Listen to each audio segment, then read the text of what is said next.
Sejam todos bem-vindos ao Pneus Douglas Podcast, o seu podcast aqui da Zona Norte Paulistana.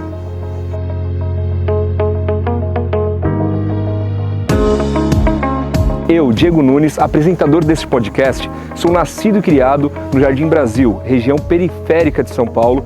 Tive vários amigos que morreram e outros que se perderam para o mundo da criminalidade. Contudo, assim como eu, temos inúmeros exemplos de pessoas de sucesso que fizeram e fazem a diferença aqui na nossa região. Em cada entrevista, iremos trazer convidados incríveis que de alguma forma têm relação com a Zona Norte de São Paulo. Aqui vamos falar muito sobre esporte, saúde, educação, segurança, lazer, cultura, empreendedorismo, gestão de pessoas. São alguns dos assuntos que iremos abordar com muita sabedoria e perspicácia.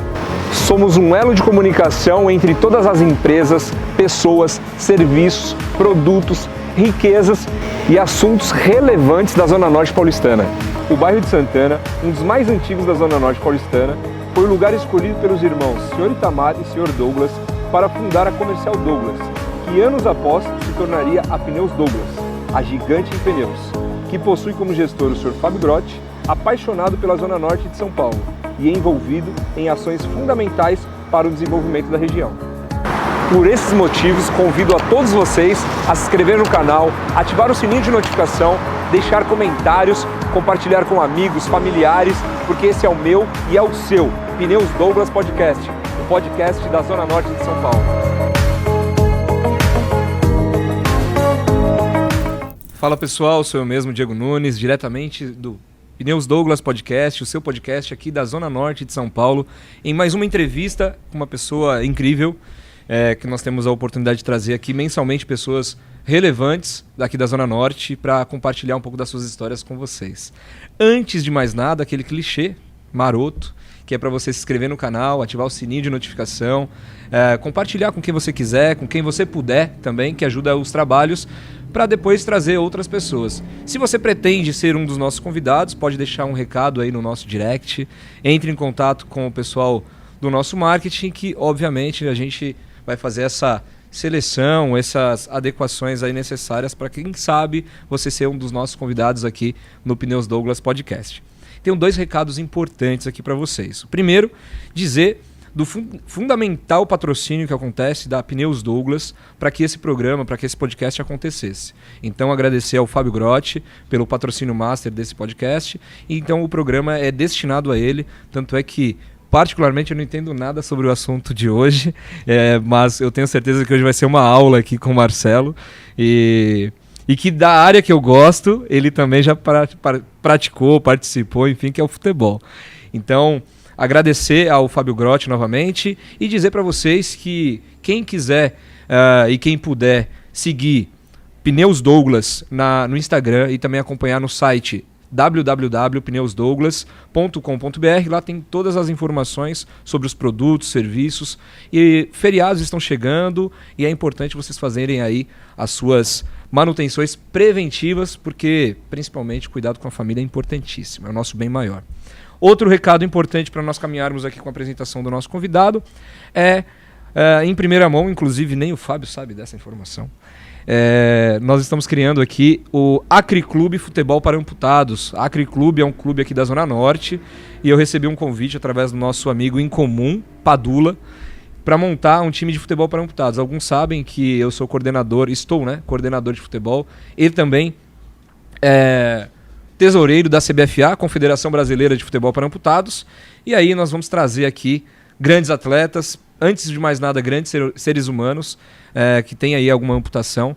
Goleiros, amputação de membro superior e jogador de linha, membro inferior. Então você que conhece algum amputado, deficiente físico amputado aqui da Zona Norte, entre em contato com o nosso direct, que vai ser de grande valia para vocês participarem também.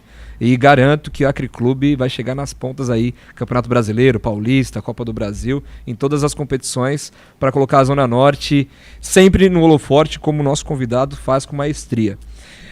Apresentando o nosso convidado, se eu estiver equivocado, por favor, me corrija. Que é isso, cara? Só depois do que você falou aí, pelo amor, vambora. Marcelo Avelar, formado em Educação Física pela Unip, pós-graduado em Fisiologia do Exercício e Biomecânica da Corrida. Ministra cursos e palestras voltado ao movimento humano da corrida. Atleta de corrida de rua, tricampeão do desafio Dunga da Disney, dentre outros importantes títulos. Então, bem-vindo, Marcelo Avelar, ao Pneus Douglas Podcast. Obrigado, Diegão. Obrigado pela apresentação. E me sinto honrado. Agradecer Douglas Pneus pela oportunidade e falar que eu já fiz a troca do pneu lá, cara. Aí, ó. Da assessoria do CZ. Tinha uma doblozinha, o pneu ficou bom. A doblô não tava lá essas coisas, não, mas o pneu pelo menos aguentou. Cara, é assim, é muito gratificante eu poder participar hoje, a gente trocar essa experiência, porque eu sou apaixonado pela Zona Norte, com toda a minha história. Você conhece um pouco da história, você vai entender a minha ligação com a Zona Norte e poder hoje utilizar esse meio de comunicação para contar um pouco da história, para falar um pouco de saúde, dentro da minha especialização, que é movimento. Eu sou um cara que sou apaixonado pelo movimento humano, né? Eu acredito muito em... O movimento é a arte da cura, né? Então eu acredito muito. Você sabe que, assim, ó, tudo que você não usa atrofia, tudo. O desuso, você já parou para pensar, você põe um braço engessado, quando você tira o braço está mais fino. É verdade. Então, por que eu me apaixonei pelo movimento humano? Justamente por conta do uso, da movimentação, de gerar movimento, de gerar entretenimento. Então, eu sou um cara que sou apaixonado pelo esporte, pela Zona Norte, tenho uma ligação muito grande pela Zona Norte e para mim é um prazer hoje poder estar compartilhando tudo isso, cara. E para nós aqui do Pneus Douglas Podcast é de imensa satisfação, porque sabemos que, pelo que eu acompanho, esteve agora recente em alguns programas não só de entrevista, mas também algumas emissoras, recentemente em Berlim. Chicago, Toronto, né, aprontando bastante. Fui para Berlim acompanhar os alunos, fui para Chicago correr a Maratona de Chicago. Ganhei um presente lindo lá, né, que eu te contei. Não fala agora, a gente vai falar sobre isso. Presente, mas, cara, se tem coisa na vida que a gente consegue, assim, eu fui presenteado lá por uma coisa. Berlim eu fui também, lá eu dou muita sorte na vida também, assim, com algumas coisas. Mas sorte, será que não é competência? E também muito dos frutos que você plantou lá atrás? Cara, eu vou te falar um negócio, você sabe o que aconteceu em Berlim? Berlim agora, eu fui para trabalhar e dar apoio para os alunos. Eu fico no quilômetro 35 de uma maratona. O quilômetro 35 da maratona, para quem não sabe, é um divisor ali, né? A gente fala que é um walk dead, porque o 35 da maratona é a hora que o cara... onde o pessoal fala que não tem ateu, né? O cara clama, né? E eu falo pra você que às vezes é sorte, porque os atletas de ponta, eles têm uma garrafinha com... Cada uma garrafinha individual que fica nos pontos específicos com o que eles estão acostumados a usar, a beber. E o terceiro colocado da Maratona de Berlim, eu estava no 35, ele passou, pegou a garrafa dele um pouco atrás e ele bebe e joga a garrafa. Aquela garrafa imagina você no estádio de futebol, o cara da seleção jogar a camiseta. Cristiano Ronaldo jogar a camiseta. Sim. É mais ou menos isso. E essa garrafa, a gente tem um corredor de pessoas que fica para torcer, né? Eu estou no 35 trabalhando para atender os meus alunos ali, sim, naquele ponto bem crítico.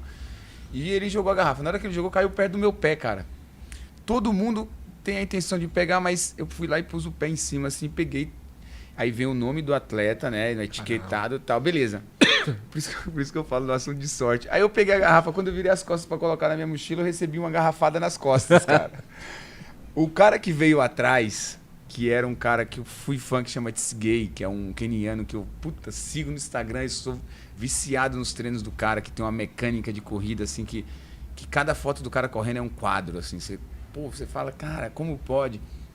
O cara foi jogar a garrafa dele também. Sim. E acertou nas minhas costas. Poxa. E aí eu trouxe as duas garrafas. Eu era pra trazer aqui hoje pra você ver a garrafa. Eu trouxe as duas garrafas. Essa segunda eu trouxe inclusive com... Ele usava um sachê de algum produto que estava grudado com durex. Ele abriu, tomou o sachê, tomou água. Eu trouxe inclusive com um sachê etiquetado o nome dele, o número de peito dele, porque eu acho assim, eu estava no lugar certo, na hora certa, mas tem um pouquinho de sorte, né, cara? Não sei se levar uma garrafada nas costas é sorte. Nesse sentido poxa. Como não? Não sei até que ponto que né? Mas eu fui aplaudido, né? A galera que estava lá me aplaudiu, porque eu acabei trazendo as duas garrafas comigo. Porque cara, também joga de forma aleatória, né? Não joga assim, eu vou acertar ali. Não, você pega, bebeu. Eles jogam nas laterais para ser recolhido e quem tem sorte de levar vai embora com a garrafa, né, cara? É uma recordação muito boa. boa. Agora compartilha com a gente, quem é Marcelo Avelar, onde nasceu, como foi a infância, qual a sua origem? Baiano, de Vitória da Conquista, família, meu pai despachante, né, despachante de veículos, né, cara? Sim. Aquele cara que eu via viajar toda quarta-feira para Salvador, porque a minha cidade do interior não tinha Detran para fazer documento, então ele recolhia os documentos da cidade na segunda e terça, quarta ele ia até Salvador, 8 horas de ônibus, chegava quinta cedo em Salvador, dava entrada nesses documentos, pegava os outros que estavam prontos. Eu conheço bem a rotina porque eu vivi isso a minha vida inteira. Aí na sexta-feira à noite ele voltava para minha cidade, chegava sábado de manhã, encontrava os clientes, entregava os documentos prontos e era essa rotina. Essa rotina. E segunda eu voltava fazendo. Aí eu fui um cara que sempre tentou ajudar a família. Eu fui para estádio de futebol, vendi geladinho no estádio de futebol, montei uma feirinha de fruta, uma barraca de fruta na minha casa, do lado da minha casa, montei uma banquinha de revista que era, olha coisa legal, era gibizinho da Mônica e da Disney, que eu não vendia, mas eu alugava o gibi. Da Disney. Cara, da Disney. Olha, você falou uma coisa assim, nem tinha me tocado. E eu não vendia, porque eu só tinha aqueles. Então o que eu fazia? Eu alugava. O cara passava, era perto do ponto de ônibus, minha casa ficava quase na esquina. O cara passava para trabalhar, alugava o gibi na minha mão, ele levava o trabalho, ia lendo no ônibus e me devolvia no final. Então eu tinha o gibi que era meu, que era uma coisa que eu gostava, e conseguia ganhar um dinheiro com aquilo ali. Então eu sempre fui um cara que... E a minha banquinha de revista era 2 tábuas de forro, na armação de cadeira, 2 tabuinhas de forro, e a terceira não encaixava bem, ela ficava assim. E esse de ficar assim era onde eu encaixava o gibi para ficar... foi assim, arquitetado para uma banca de revistas. E empreendedor desde cedo? Qual idade, mais ou menos, cara, ali? Isso com 10, 11 anos de idade, cara. Os meus pais... Minha mãe tinha total liberdade, eu montei uma banquinha de frutas, que era fruta que a gente tirava do pé mesmo. Então a gente tinha maracujá, a gente tinha lima. Uma terra muito boa, né? Sim. O interior da Bahia, que era a terra do café. A minha cidade, Vitória da Conquista, importava muito café, Barra do Choça. Então a gente tem uma temperatura lá, a gente conhece como a Suíça baiana, porque é uma temperatura, um friozinho. Então tudo que você planta ali nasce. Sim. Então vendia fruta, depois fui palhaço de circo um tempo na minha cidade, um circo foi para lá e eu trabalhei no circo. Eu comecei como assistente do equilibrista, no finado Marconi, que eu fiquei sabendo que há um tempo atrás ele faleceu. Acho que ano passado ele era o equilibrista. A gente colocava 2 cavaletes e uma ripa para ele equilibrar, e eu era o assistente dele, eu segurava ali para qualquer problema. E aí continuei dentro do circo, trabalhei, depois a gente montou um cinema. Cara, é história pra caramba de tentativa. Na verdade, a gente passava um aperto em casa. Sim. O meu pai dava um duro danado. Pra você ter ideia, eu vou abrir um negócio para você ter noção. Às vezes a gente tinha uma cobrança muito grande, que o meu pai pegava documento de veículo para fazer e não tinha como fazer aquele documento. Ele gastava o dinheiro para colocar comida em casa, atrasava o documento do cliente. Quando ele recebia o seu, ele pegava o seu dinheiro, pagava o atrasado e tal. E a gente tinha aquele lance todo, sempre para manter a família com... Todos estudaram em escola pública, todos, não teve nenhum escola particular. Você é filho único? Não, somos 11, cara. 11 filhos? 11. E o seu Avelar, esse mês eu estava na Europa e eu descobri que meu pai tem mais 2, né? Somos 13 agora. Inclusive a Maria Helena é o nome da minha avó. Meu pai Sim. deu o nome da minha avó para ela. E eu dei até a notícia que ela tem 25 anos. O meu irmão, que chama Pablo, que eu não conheço pessoalmente ainda, eu fiquei sabendo agora, eu vou conhecer no Natal. São 2 filhos do meu pai fora do casamento. E ele deu o nome da minha avó para a menina e ela não sabia porque o nome dela era Maria Helena, e eu contei para ela a história do nome dela. Sim. E a gente acabou interagindo. Então, é uma família muito grande, mas é uma família de batalhadora, trabalhadora. Sua mãe do lar? Minha mãe do lar, segurando a onda ali em casa dessa galera toda. E a gente foi em frente. Hoje, aqui em São Paulo, mora eu e mais 2. Sim. Que também trabalham, e o resto está por aí. Assim, na minha cidade Sim. ainda tem, mas o restante espalhado aí, lutando, batalhando. Eu tenho um grande amigo lá, que é o Clay. Ele mora em Vitória da Conquista. Atleta de futebol aí da melhor qualidade. E você falando da sua mãe, por exemplo, do lar, muitas vezes é de uma certa forma descriminalizado, né? Porque a mulher, eu acho que trabalha também muito em casa. Muito Às vezes até bem mais, né, cara? Imagina você para dar conta dessa galera toda e fazer comida. Ela fazia as panelas assim de comida, e sábado meu pai entregava o documento, quando eu te falei, e na volta ele vinha com a feira. Sim. E a feira era aquele saco grande de verdura. A gente carregava aquele saco de verdura nas costas para chegar em casa, do ponto de ônibus até em casa. A gente às vezes levava carrinho de mão para pôr a feira, cara. Sim. Porque comida para um monte de nego que foi desenvolvendo, crescendo. Imagina todo mundo. E a diferença de idade de um para o outro é 1 ano, 2 anos. Ou seja, naquela idade que está todo mundo com fome na adolescência, é comida pra caramba. Sim. E ela, para preparar tudo isso, era comida, muita comida. Eu agora em Berlim, eu filmei uns patos e mostrei para ela, que aí eu contei para ela que eu tive um pato na infância que me acompanhava onde eu ia, cara. Sim. Eu ia no mercado, o pato ia junto e ele ficava na porta do mercado, me esperando. Eu saía, ele ia. E a gente ia no mercadinho comprar as coisas a retalho, que chama. Por que é a retalho? Porque comprava aquilo que podia. Então, vai ter arroz hoje? Tem o dinheiro para comprar o arroz, vai lá e compra 1 quilo de arroz. Ah, tem dinheiro para comprar um feijão? Vai. Então, a gente ia no mercadinho e voltava até com o coisinha embalado no dia. E o pato me acompanhava no coisa. Aí eu tava mostrando pra minha mãe porque esse pato foi pra panela, né, cara? E eu falei pra ela, você precisa me dar um pato novo, porque você... cara, ele pagou... O pato como porco... Não sei se você sabe, né, cara? Mas lá a gente tem bingo na Bahia. Eu sei porque eu joguei... Conhece Euclides da Cunha? Conheço Euclides da Cunha. Joguei Euclides da Cunha. Cara, a gente tem bingo de tudo. Bingo eu sei. Parece louco, mas lá tem bingo de jumento. Eu sei. Eu ganhei pouco em bingo, cara. Cara, eu fui fazer uma prova na Bahia, juro pra você. Fui fazer uma corrida na Bahia e o primeiro prêmio eu ganhei... Cara, você sabe que eu ganhei de primeiro prêmio? Eu imagino. Eu ganhei um tanque, desses tanques de água da Fortilite, não sei o quê. E eu não sabia, tinha uma premiação. Eu acho que quem tava patrocinando era uma casa de material de construção. Certo. E eu falei, quem acha que eu vou fazer com esse tanque, cara? E aí o cara veio dar o prêmio, aí eu falei, o prêmio, vamos ver o que é o prêmio primeiro colocado, segundo colocado. E o prêmio maior era um tanque desses de 500 litros e tal. E veio trazer 2 caras segurando o tanque assim. Eu falei, cara, o que você acha que eu vou fazer? Ganhei, mas não queria levar isso aí, não. E lá tem a tradição muito grande no bingo. É uma engradação de cerveja, segundo prêmio um porco, terceiro prêmio a cidade toda vai pro bingo. Vai, assim, cara. E a gente é acostumado a fazer isso. Então, aí minha mãe foi, o pato foi embora. O porco foi no São João, um porco que eu ganhei no bingo, ganhei um porquinho. E o pato, ela cresceu, né, cara? Sim, mas não trouxe um pato alemão pra fazer? Não, mas eu filmei pra ela, fiz uma chamada de vídeo pra ela na hora. Sim. E mostrei, ó, falei, ó, aqui tem um monte, cara, você tá me devendo um pato, cara. Legal. E como que é a sua relação com o esporte desde cedo? Na sua cidade, quais os esportes você já praticou? Galera de Vitória da Conquista, que eu vou fazer questão de compartilhar o podcast, que eles vão lembrar. Meu pai foi um árbitro de futebol, nessa época, de futsal. Na época que tinha... Você não vai lembrar que tinha cartão azul. Que ano que você Tinha cartão azul, 74. Não, o azul é pra trocar o atleta, não é? O azul? O azul era uma expulsão que tinha direito a colocar outro no lugar. Cara. Não sou tão... Meu pai me deu o cartão... Você é 8? Eu sou 8'4". 8'4", sou 8'6". Então, o meu pai foi árbitro de um jogo meu que meu pai me expulsou. Fui expulso pelo meu pai. Ele não deu nem eu não lembro se ele me deu azul na época, mas ele me expulsou. E meu pai era árbitro. Então, eu ia com ele pros jogos que ele ia apitar. Sim. Então, ele ia apitar os jogos, ganhava uma graninha a mais. Ele fez um curso da Federação Baiana de Futsal. Ele ganhava uma graninha a mais, eu ia junto com ele e nessa eu fui me envolvendo com o esporte. Aí ele fazia campeonato de futebol no meu bairro para criançada. Tanto que meu pai hoje já é um senhor de idade, mas o pessoal daquela época que cresce, tem o meu pai ainda, que vivenciou aquela época da infância, como um cara que foi uma referência no bairro. Meu pai brigava pela presidência do bairro. Olha que coisa louca. Presidência do bairro. Era ele e um cara chamado Erinaldo, que eram os dois que sempre disputavam e revezavam essa... Eu saía para pedir voto nas casas, para o meu pai ganhar.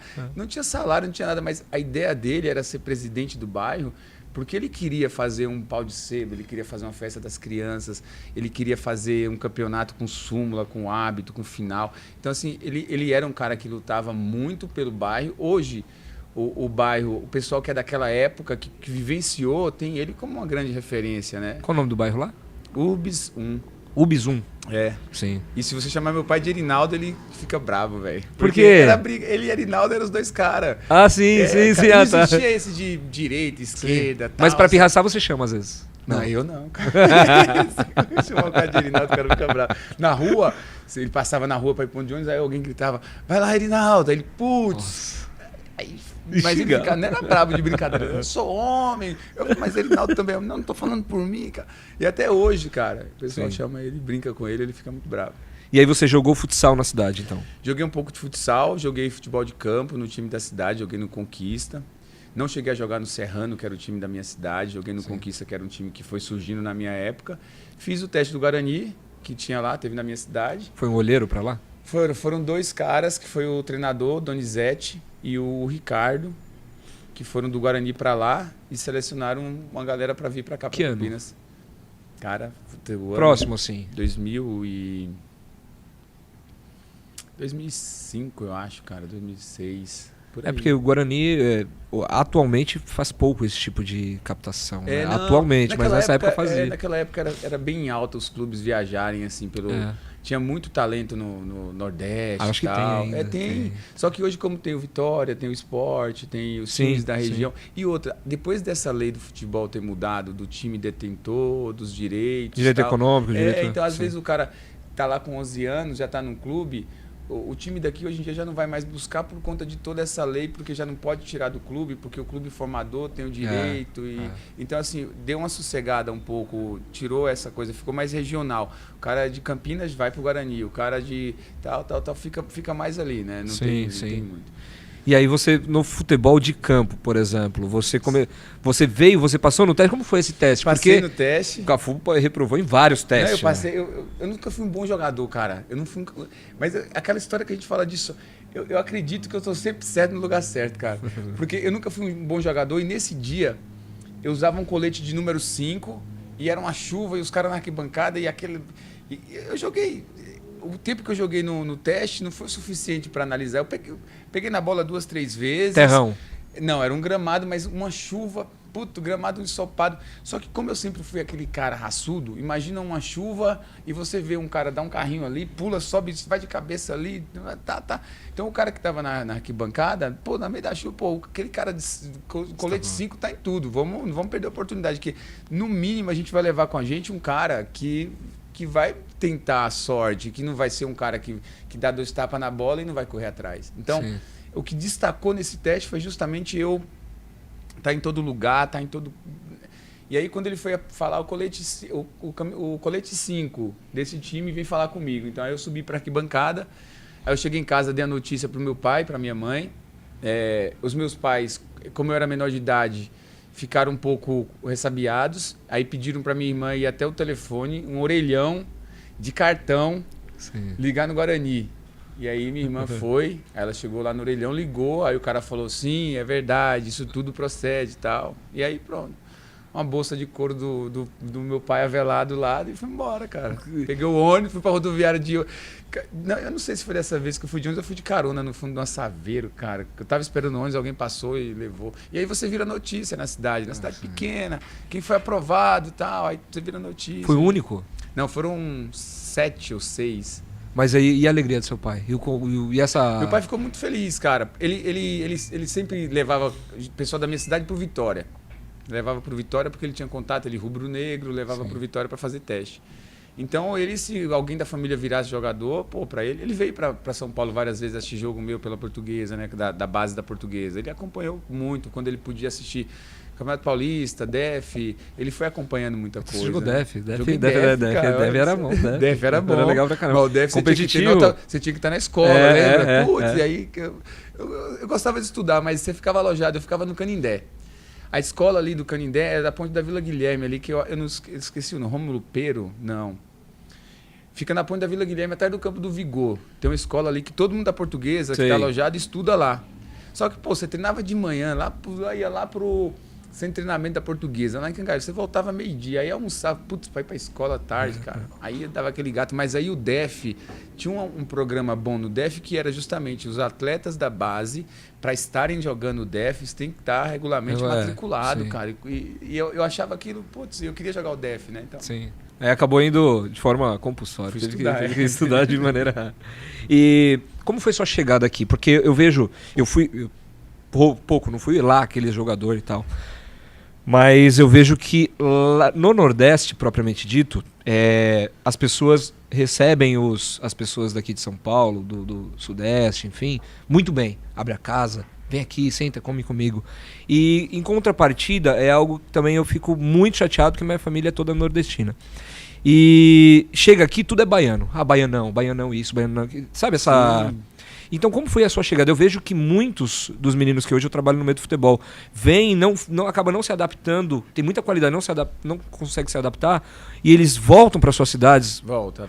Principalmente por essa exclusão, porque chega e fica com esse preconceito, né? E também a questão família, muitas vezes, dependendo da idade, saudade da família. Então, como foi a sua chegada aqui e o que você pensa sobre isso? Cara, a parte boa disso tudo foi que eu consegui lidar com muitos jogadores da época que eram de outros estados também. Então, no alojamento da Portuguesa, quem fica alojado é porque não é da cidade. Sim. Então, quando você está no sistema de alojamento, você tem um jogador do Maranhão, a gente acaba misturando várias culturas e a gente sofre a mesma dor.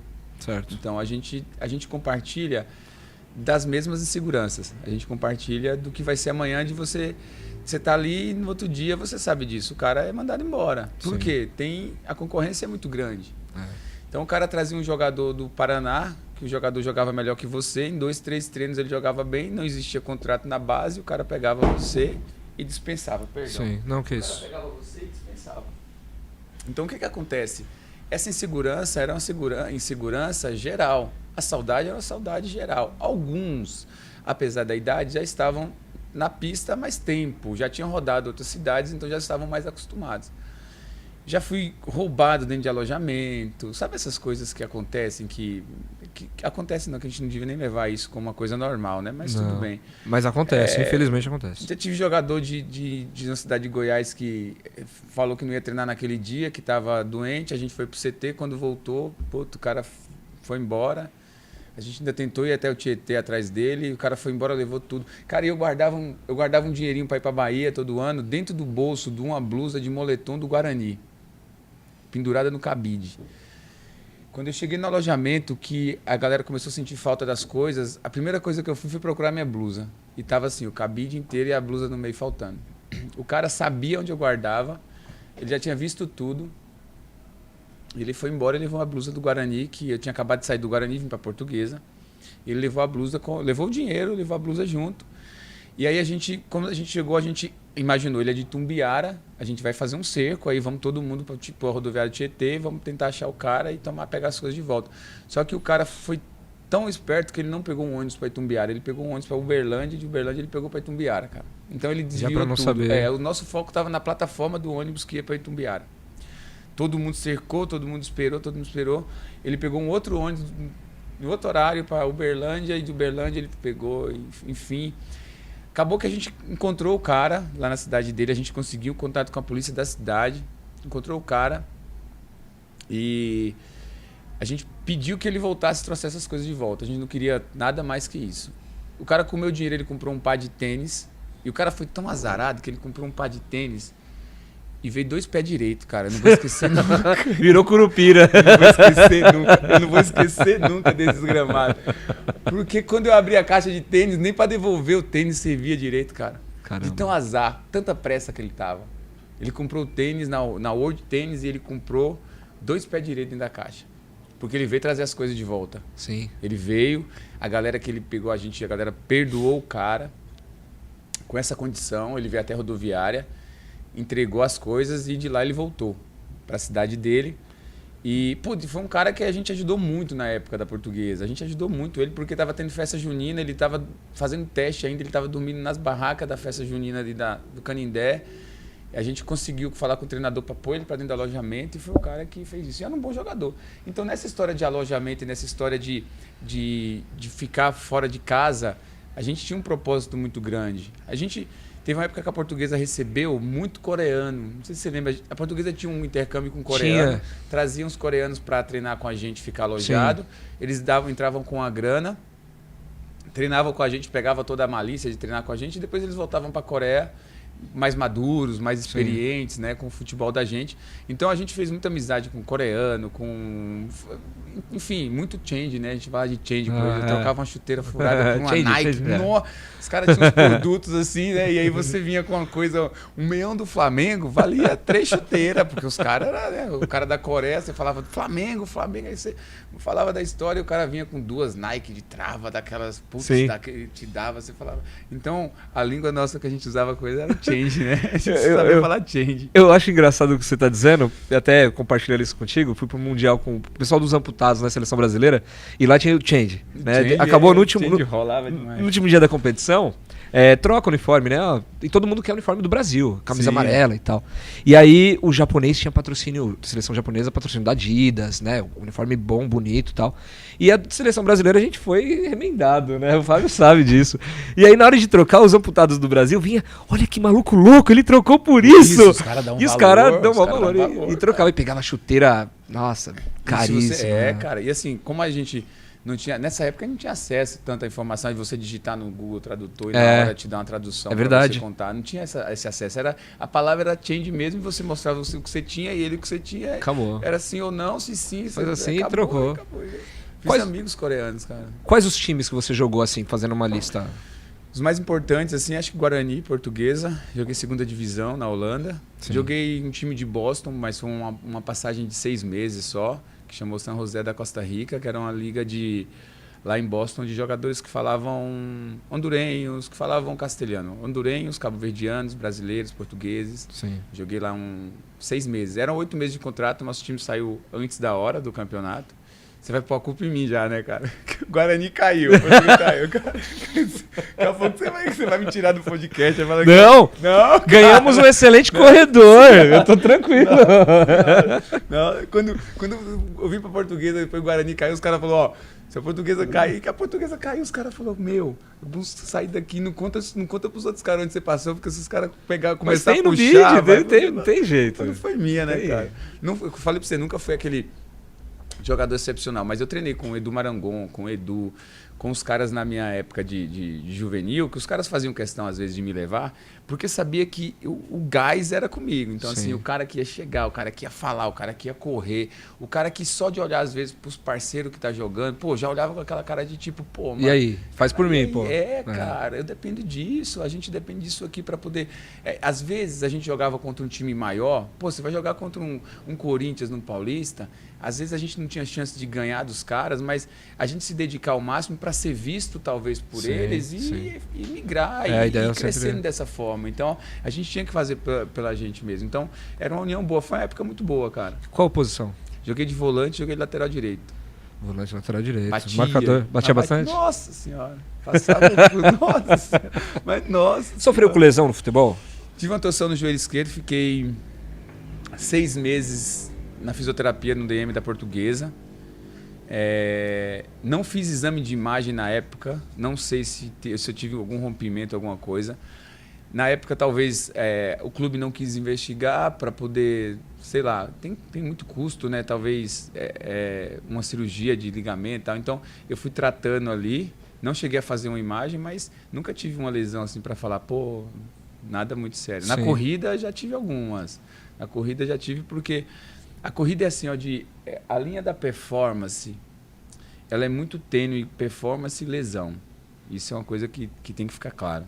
Não que a corrida ela é um esporte, uma modalidade que lesiona, mas a busca da performance, da alta performance, ela é uma linha muito tênue, porque você precisa treinar no limite. Acredito. Você precisa levar seu corpo ao extremo. Então, se você faz hoje, por exemplo, um treino de 10 tiros de 400 metros, para 1 minuto o tiro, na semana que vem, na próxima sessão, o mínimo que você vai exigir é ou 1 minuto ou 59 segundos, porque você exige de você uma melhora.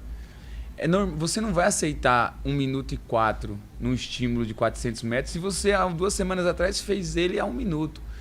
Se a vida e o treino é um progresso, a cobrança vai acontecer. E essa cobrança é assim, é uma linha tênue, porque entre você se expor e o corpo nosso é uma máquina e tem limite, e você se machucar com um sinal de tipo segura, é muito tênue. Sim, então, para o atleta amador, o cara que corre no dia a dia e corre, a lesão já se afasta um pouco, porque essa exigência do máximo é menor. O cara amador hoje em dia, ele tem que se preocupar com saúde, qualidade. São conceitos que mudaram totalmente, né? O conceito de wellness, de qualidade de vida, de saúde, de longevidade, esse conceito veio para poder dar uma acalmada nos ânimos e falar, você é um atleta amador, você não vive disso, a sua exposição, o corpo é como um carro, quanto mais você usar e rodar, é um pneu. Rodou, vai gastar. Se você... E o atleta tem que rodar até chegar no aço mesmo. Ele tem que rodar mesmo até isso. Aproveitar, porque se você não faz isso, você chega numa competição de 5 quilômetros, você vai correr, tem 4 mil pessoas inscritas, no mínimo 50 tá no mesmo nível. Dá uma largada, é uma prova de 15 minutos. Se você parar para amarrar um cadarço, tchau. Acabou. Imagine você numa linha de chegada com um cara que tá no mesmo nível que você, treinou a mesma coisa, você fez 10, o cara também fez. O cara tem um tênis, você também tem um tênis. O cara se alimenta, você também. O que vai decidir isso é a faca nos dentes do cara. E é uma coisa que eu sempre tive. Então, o que decidia às vezes uma linha de chegada era o eu posso. E aí, você e eu, a gente treinou a mesma coisa, igual, a gente tá com a mesma coisa. Então, só que aí o apetite, quem precisa mais? Quem tem uma família que sofreu mais, quem tem uma história de vida que precisa um pouco mais, quem precisa ver o pai orgulhoso por tudo que ele passou. Essa construção tem uma dependência muito grande e na hora do resultado do vamos ver de quem cruza a faixa de chegada, isso faz a diferença. Cara, você é extrema importância ouvir isso, porque tem muitos que estão ali na linha do amador e quer ir para o alto rendimento, mas não tem essa comparação, essa ideia, e aí a gente vai chegar nisso até porque a gente vai falar bastante do CZN hoje, né? Sim, vamos falar bastante. Bom, né, cara? E pra gente sair do futebol, algum fato que você começou a compartilhar conosco ali em off? Não lembro. Seu filho, não lembro disso não, cara. Deixa eu ver se tá gravado aqui, né? Que é isso? Já, no futebol já passei umas coisas.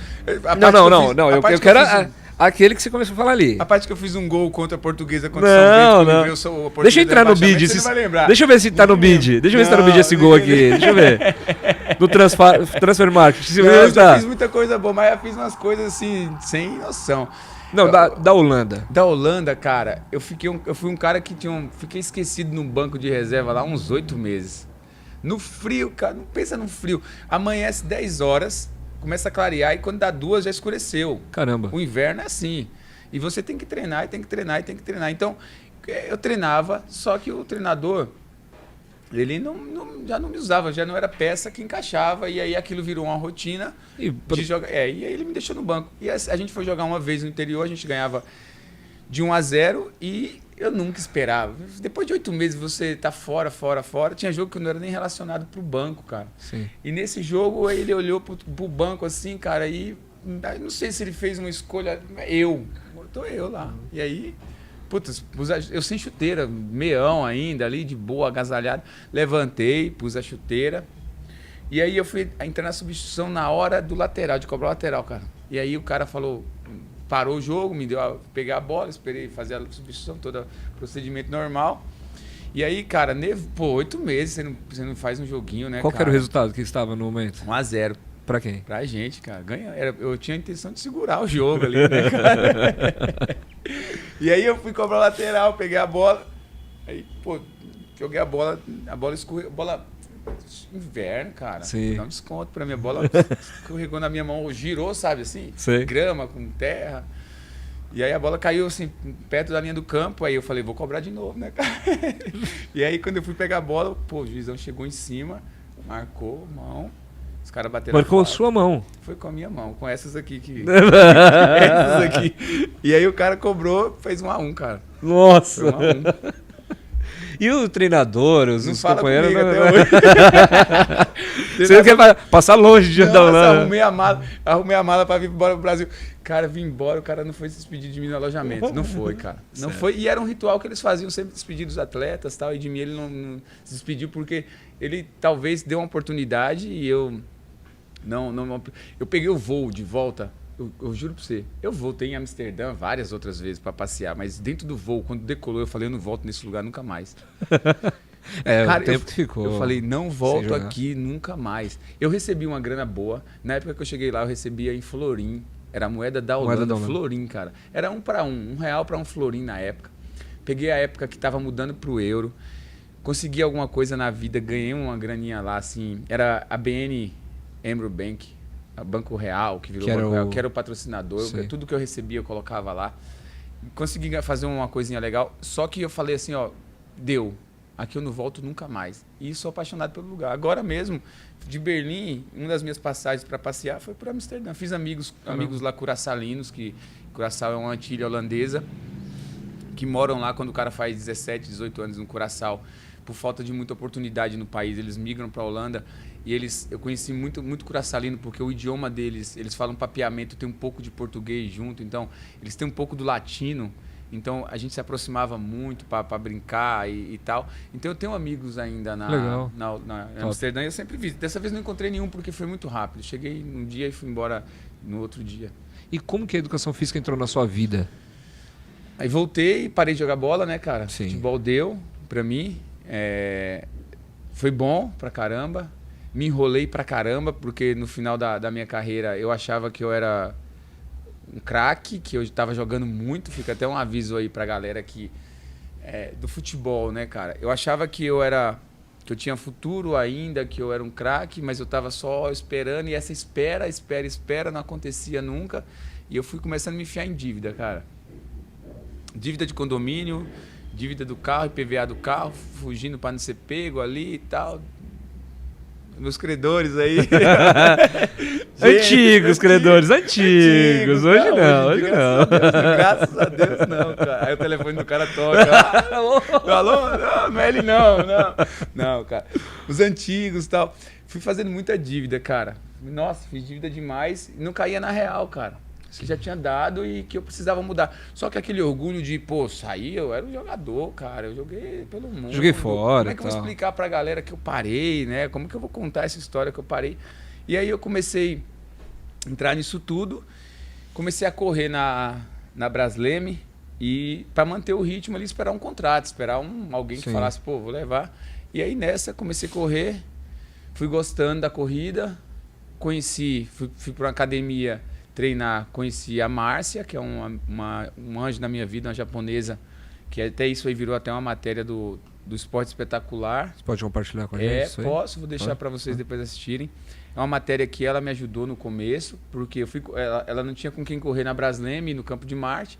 Ela me pagava para eu correr com ela, para fazer companhia, para ela não correr sozinha. E nessa, ela me fez a proposta, faz educação física, cara. Estuda, e eu falei, mas eu não tenho nem como pagar, eu quero ir embora pra Bahia, né, cara? Pra mim já deu e tal. Aí ela foi e fez a proposta de pagar minha faculdade enquanto eu corria com ela. Em vez de me dar o dinheiro, ela pagava a faculdade. Caramba. E aí eu fiz a minha faculdade. E ela é dona da academia? Não, ela é uma aluna. Uma aluna e hoje ela continua sendo minha aluna. Hoje ela tem um câncer muito raro no sangue. E hoje eu ajudo ela com os treinos, eu continuo treinando ela, entendo o momento dela. Essa semana passada ela ficou 15 dias internada, fez a sessão de químio. Ela teve um caso de um suicídio do filho dela. E hoje eu sou uma mão para ela, que foi a mão que ela estendeu para mim, cara. Mas não é assim, uma mão que eu sou por conta de favor. Cara, a gente é o mesmo signo, a gente nasceu no mesmo dia de abril, né? E ela, para mim, hoje, já tive várias propostas de personal no horário dela e eu continuo com ela, cara. Eu continuo porque é uma história... Eu fui para Bahia uma vez, ganhei uma viagem para Paris, numa corrida, e tinha direito a um acompanhante. Eu tive a felicidade de viver esse momento com ela.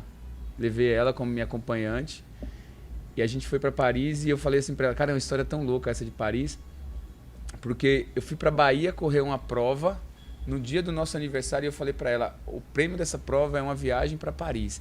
Se eu ganhar, você vai comigo. E quando acabou a prova, eu ganhei e dei a viagem para ela. Nessa viagem, eu descobri que no final de semana que eu ia estar lá com ela, ia ter a Disney de Paris, que você corre 5, 10 e 21. Os 21 dessa viagem acontece no domingo, cara. E domingo era a minha prova com ela. E aí eu falei assim para ela, ó, eu vou correr com você. Eu fiz essa tudo pra gente correr junto. Aí ela falou assim pra mim, mas e a Disney? Eu falei, eu vou correr com você. Aí eu me inscrevi na Disney, corri os 5 e os 10. Os 21 eu ia deixar pra lá, pra correr com ela. Só que quando eu vi, a largada dos 21 da Disney era 6 horas, e a largada da Paris-Versalhes, que era essa prova, era às 10 da manhã na Torre Eiffel. Dia, acho que 21 de setembro de 2018, cara. E aí eu fui pra Disney, corri os 5, ganhei, corri os 10, ganhei. Na prova dos 21 eu contratei um transfer para ficar na porta do parque da Disney para me levar até a Torre Eiffel. E falei para ela, vai direto para a torre.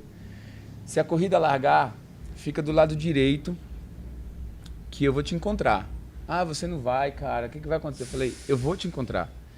E aí eu fui pra Disney, tava ganhando a prova dos 21, peguei um caminho um pouco errado, assim, numa rotatória que não era pra eu ir, o staff indicou errado.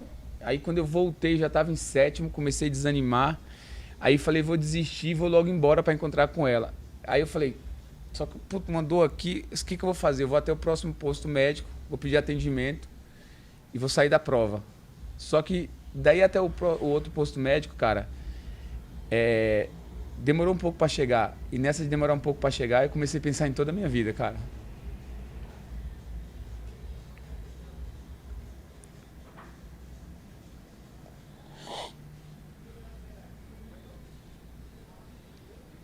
Eu pensei assim, ó, cara, eu vou encontrar com ela agora, né? Eu vou para lá, mas eu não vou desistir da prova agora, cara.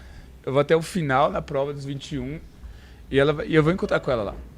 E aí eu passei do atendimento médico e fui ganhando posição e fui vice-campeão da prova.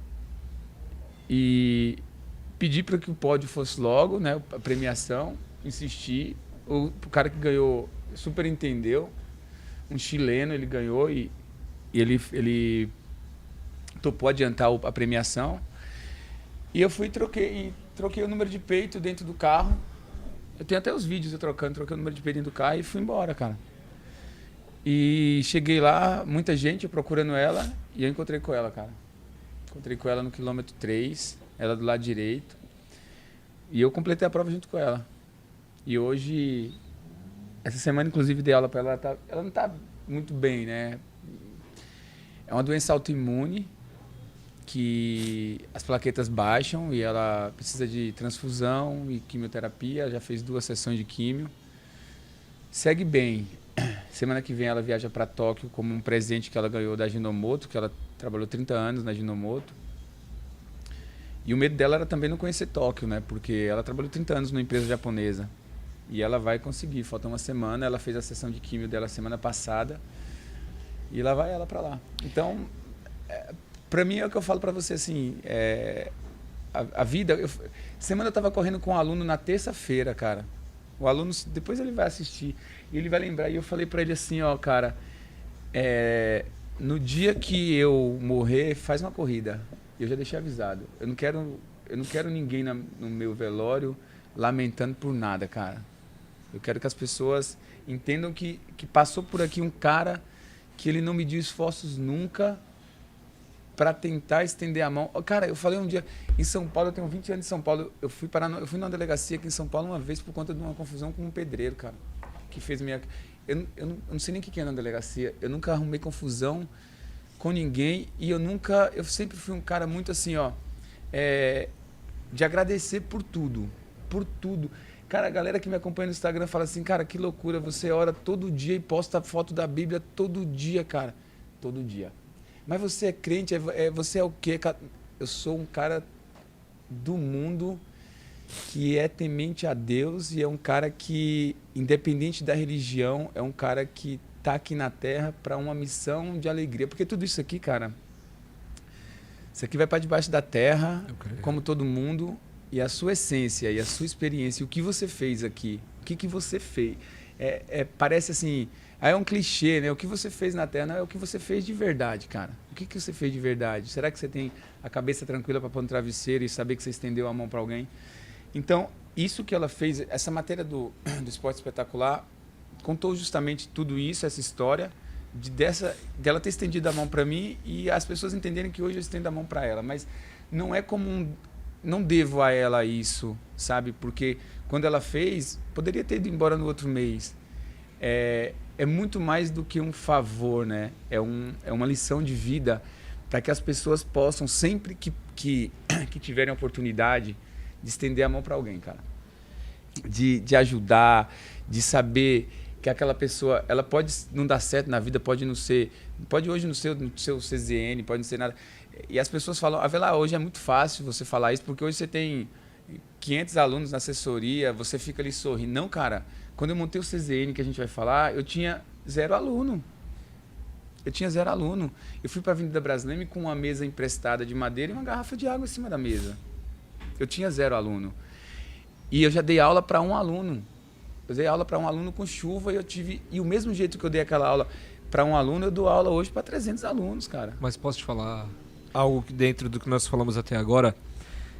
De repente, nessa mesma mesa que você montou com uma garrafa d'água e com essa ousadia, porque é uma ousadia, não é a mesma daquele menino lá atrás que colocava a banquinha também para alugar os... Mesma coisa, cara. É a mesma essência, é a mesma coisa. E eu consigo, é claro, com um pouco mais de experiência nas coisas, um pouco mais de olhar, mas eu consigo hoje ver o mesmo cara, velho.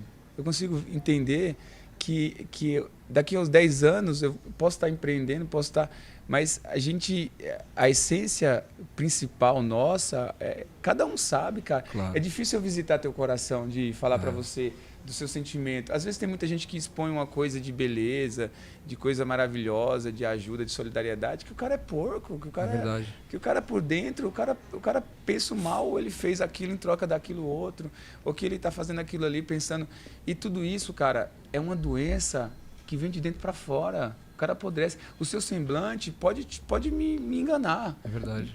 Sei lá, eu olhando para você, eu posso ver um cara que ajuda todo mundo, que acena, mas por dentro, você sabe da dor que você tem em mentir, em infringir, e aí vai apodrecendo, cara. É uma doença que vem de dentro para fora. Quando ela aflora, você tá podre por dentro. Porque você foi um cara amargurado, um cara que do lado de fora você foi e ajudou. Então, esse estender a mão dela foi tão puro que isso fez uma lição para mim muito grande. E não é por isso que eu ajudo outras pessoas, porque eu tenho um irmão de criação que veio morar lá em casa, que eu tinha 7 anos, ele tinha 6.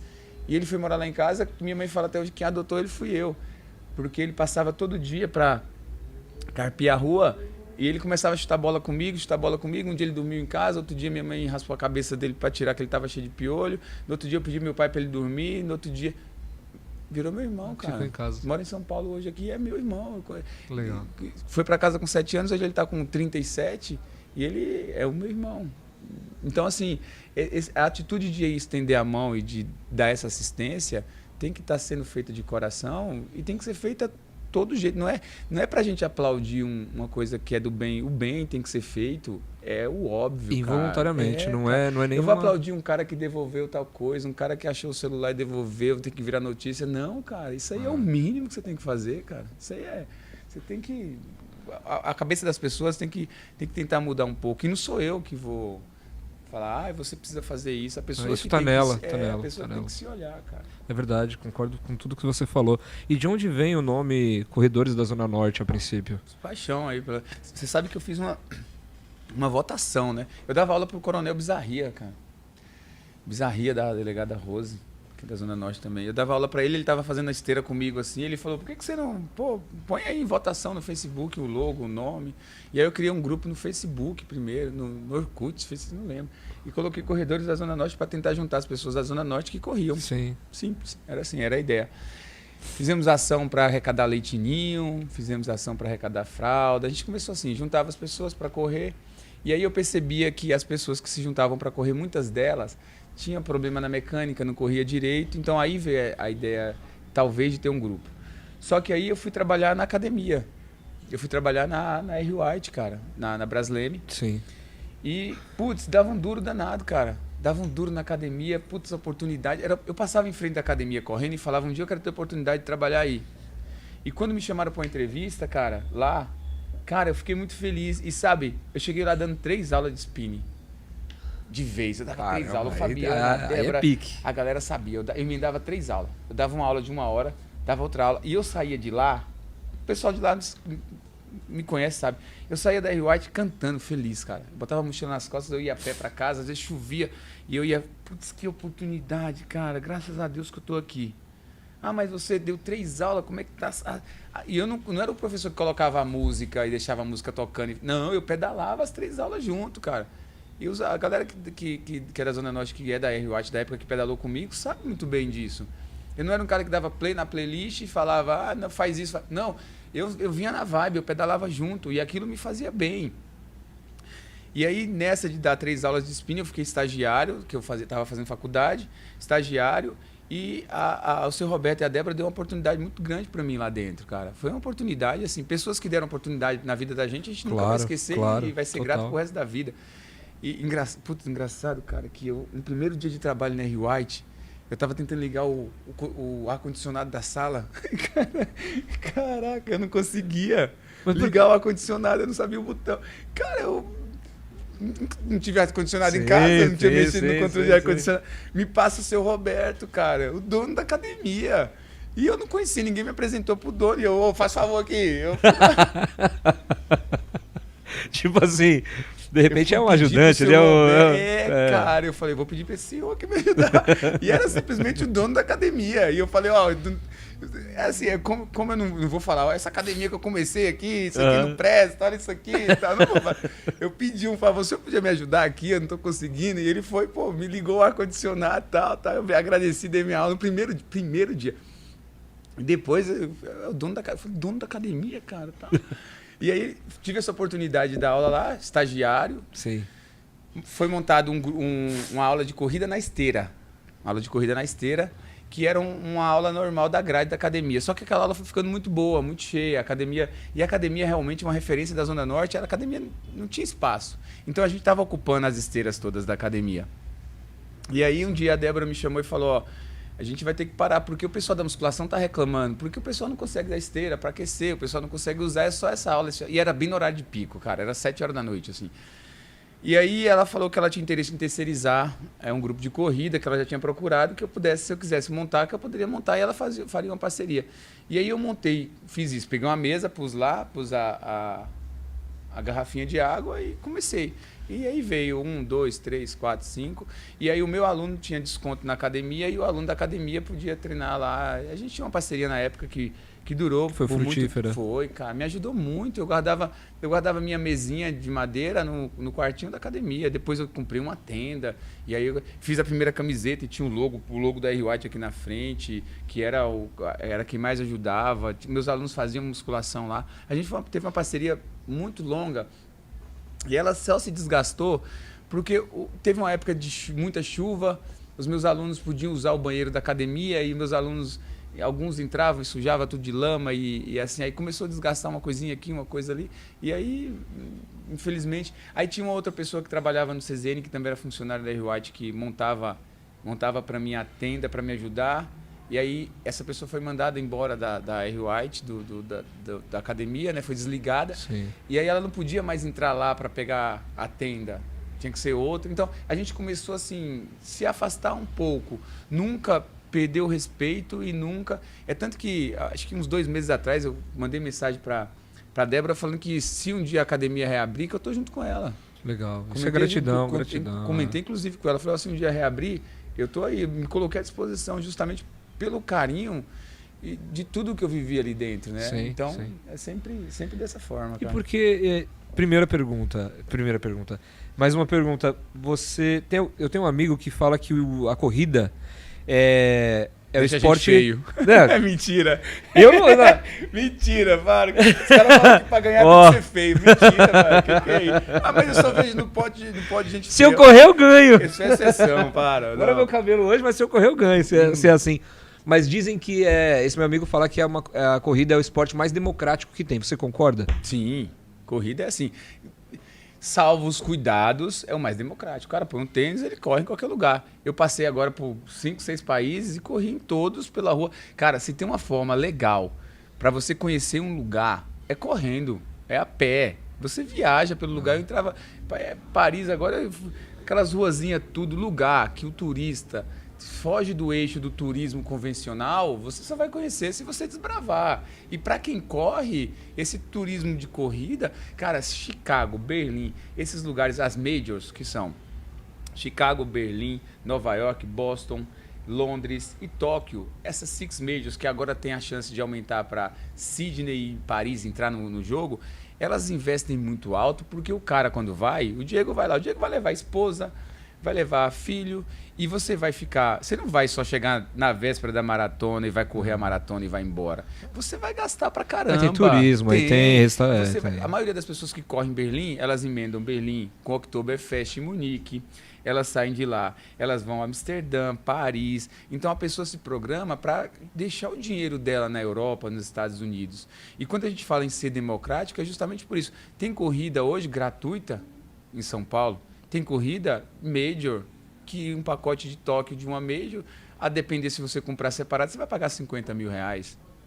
E tem corrida gratuita. Ou seja, eu não tenho uma distinção de classe social. Não, cara, eu não tenho... Se é homem, se é mulher... É claro que a mulher, às vezes, tem um problema de treinar muito cedo, que sempre tem aquele carinha que vai...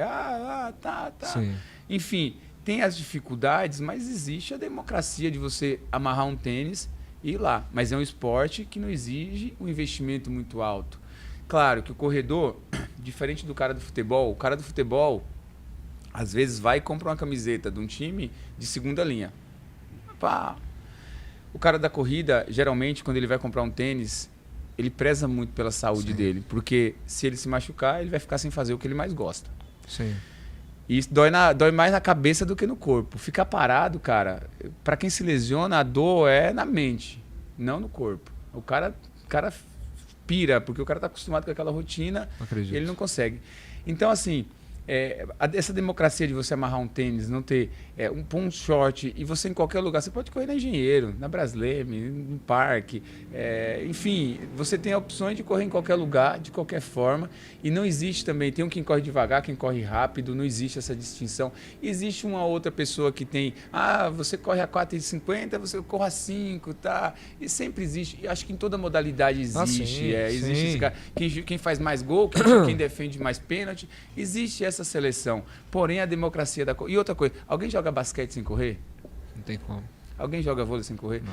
A corrida é o esporte, além de democrático, é o esporte base para tudo. É o ponto de partida para tudo, né? A gente devia ter uns projetos, a gente vai falar disso, mas um projeto de incentivo à criançada, para a criançada ter o esporte como uma base inteira, para crescer um adulto saudável, um adulto que se envolve no meio, sociabilização, você consegue encontrar amigos. A pessoa, a corrida hoje, ela salva relacionamento, cara.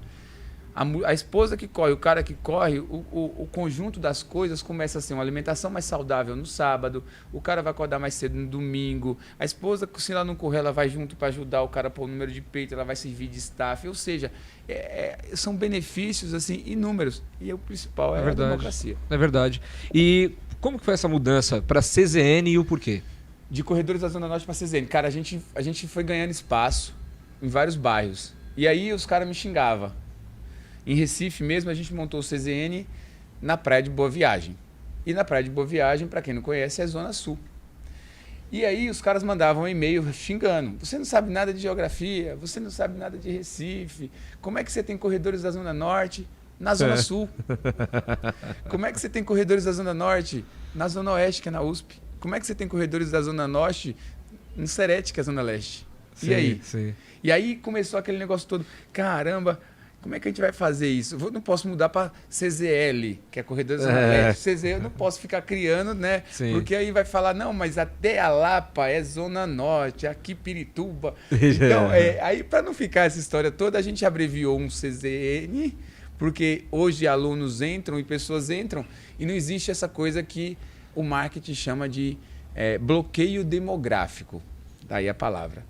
O Corredores da Zona Norte bloqueava uma área restrita à Zona Norte. E às vezes o cara é da Zona Sul, ele é bairrista, ele, não vou entrar no Corredores da Zona Norte porque é para alunos da Zona Norte. E a gente, para desmistificar isso, a gente traz um CZN para todos, que é a ideia de CZN, eu não vou perder a essência de Zona Norte, que foi fundado aqui. Sim, claro, a sua relação toda. É uma relação muito importante, que eu não vou desapegar a isso.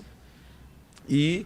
a gente manteve o CZN e criou o slogan que é para todos, e realmente é para todos. A gente tem aluno de 64 anos, de 70 anos, a gente tem aluno filho, a gente já tem dentro do CZN já esposa que conheceu o marido, a gente tem relações assim, graças a Deus, que foram muito boas. Hoje, qual que é a dimensão do CZN? Atende quais estados? Como que funciona? Como que você consegue ainda colocar a mão no negócio efetivamente? Não. Me ajuda aí. Me ajuda com esse negócio. Como é que eu consigo colocar a mão no negócio? Que é isso? Ó, tem uns amigos que falaram pra mim assim, lá ele. Na Bahia, lá ele. Lá ele. Lá ele. Lá ele. Colocar a mão no negócio. Tá bom, vamos mudar a pergunta. Estar envolvido no seu... Cara, assim, ó. Hoje a gente atende mais de 700 alunos. Dentre eles, a maioria é São Paulo, Recife, e a gente tem alunos no mundo inteiro. Eu falo no mundo inteiro porque a gente tem aluno hoje China, Caramba. Japão. A gente tem aluno Canadá, um grupo grande. Eu tive agora visitando os alunos. Postei alguns vídeos, dei aula no Canadá, numa cidade do lado de Toronto, chamada Alcaville. Já se formou um grupo grande lá, porque uma brasileira começou a fazer online, e ela tinha um grupo de corridas das pessoas de lá, me apresentou. E como que esse treino chega lá? Esse treino chega de forma online. Então eu faço a prescrição individual, o aluno recebe e é voltado para ele. O Diego é assim, assim, assim. É feita uma anamnese, você me fala as suas particularidades, a gente bola um treino para você de acordo com a sua rotina, o que você tem. Academia, yoga, natação, ciclismo, a gente encaixa tudo e você recebe através de um aplicativo. Esse aplicativo é sincronizado com o seu relógio e tudo que você faz eu consigo ver no aplicativo de volta e dar um feedback. Então, Diego, ó, eu vi que você perdeu um treino aqui. Ou então, Diego, eu não gostei desse treino, ficou pela metade, cara. Ou então, peraí, eu mandei você correr a 6 minutos, você tá correndo a 5:20, tá mais rápido do que eu pedi, vamos com calma. Ou seja, existe o feedback de treino mesmo à distância, e existem as chamadas de vídeo, e existem os vídeos gravados. Exercícios que são, a pessoa tem um problema de quadril, vídeo 3, dentro do aplicativo ela clica no vídeo 3, ela vai fazer, e isso já está programado na rotina mensal dela que ela recebe. Sim. Então, Canadá, Japão, China, várias cidades do Nordeste a gente tem aluno, Rio de Janeiro a gente inaugurou uma base agora, está fraquinha a base do Rio ainda, a gente não está conseguindo se localizar no Rio, assim. A gente montou na Lagoa, mas o pessoal da Lagoa não quer ir à noite, quer ir de manhã, aí o pessoal pediu que a gente fosse para a orla. Ou seja, a gente ainda está se encontrando no Rio para que as coisas comecem a virar. Está fraquinha, mas a gente acredita muito nisso. Do jeito que foi um aluno começou em São Paulo, a gente acredita que o Rio tem um potencial muito bom. Sim. E a gente vai crescer. É questão de ter paciência e mostrar o trabalho, a seriedade e tudo. Então hoje a gente tem aluno no mundo inteiro, cara. Pô, espalhado nos Estados Unidos, Alemanha, tem um aluno Ricardo na Alemanha. A gente tem alunos no Brasil inteiro, no mundo inteiro. E o Marcelo já correu São Silvestre. O que pensa sobre a prova e a diferença de prova curta, prova longa? Eu não tenho muita preferência de prova. Até amanhã eu vou competir Bertioga Marizias, que eu já fiz essa prova solo, 75K. Mas amanhã eu vou fazer ela em trio. Cada um faz 25 quilômetros, mas eu não tenho muita preferência. A prova que eu mais faço é sempre aquela que a minha agenda permite encaixar os treinos. Então, quando eu tenho um tempo maior ali, eu me dedico para uma prova mais longa que requer mais tempo, porque são treinos mais longos.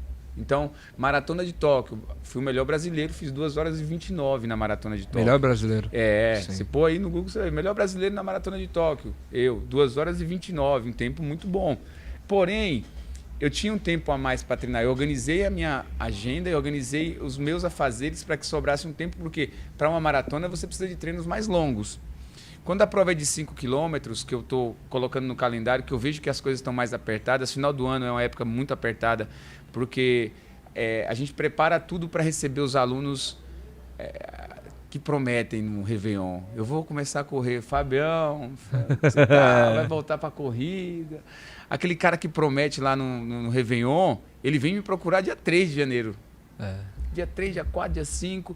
Vou mudar de vida. Chutou o balde. Aí ele tudo. procura. Então, a gente, no final do ano, a gente tem a festa de 11 anos, agora do CZN, que a gente prepara para comemorar. E a gente já entra com a qualificação dos professores, tudo isso preparado para receber essa galera. E, na maioria dessa galera, sedentária. Entendi. Então, a gente tem que ter uma preparação para pedir o check-up, para estar interagindo com elas, para entender a dor do cara, para poder ele vir em janeiro para a gente. Então, o final do ano é sempre muito mais difícil. Então, aí eu volto mais para provas mais curtas. Sim. Então, até uma meia maratona ainda funciona, que é 21 quilômetros. Mas, fora isso, o meu ciclo fica ali. A agenda tá legal, tá dando para treinar, eu me inscrevo na prova mais longa. Ela tá muito apertada, eu vou para uma prova mais curta, que requer menos tempo. 40 minutos de treino, eu já fecho ali e vamos embora. E para você, assim, quais foram as suas principais conquistas em corrida? As corridas que você teve o melhor resultado ou que você mais gostou? 21 de setembro. Correr com a Márcia em Paris. O título, esse título. Foi o melhor título da minha vida, talvez, cara. Legal. Ah, cara, acho que todas, viu, cara? Todas. Cara, hoje eu tenho uma memória tão boa. Não, dá pra ver que Cara, você eu consigo. puxa... Eu tenho um caso, com eu tenho um quadro de medalhas. Se você puxar qualquer uma daquelas medalhas, eu te conto a história daquela corrida. E se bobear, eu te conto as dificuldades que eu tive no ciclo de treinamento daquela corrida.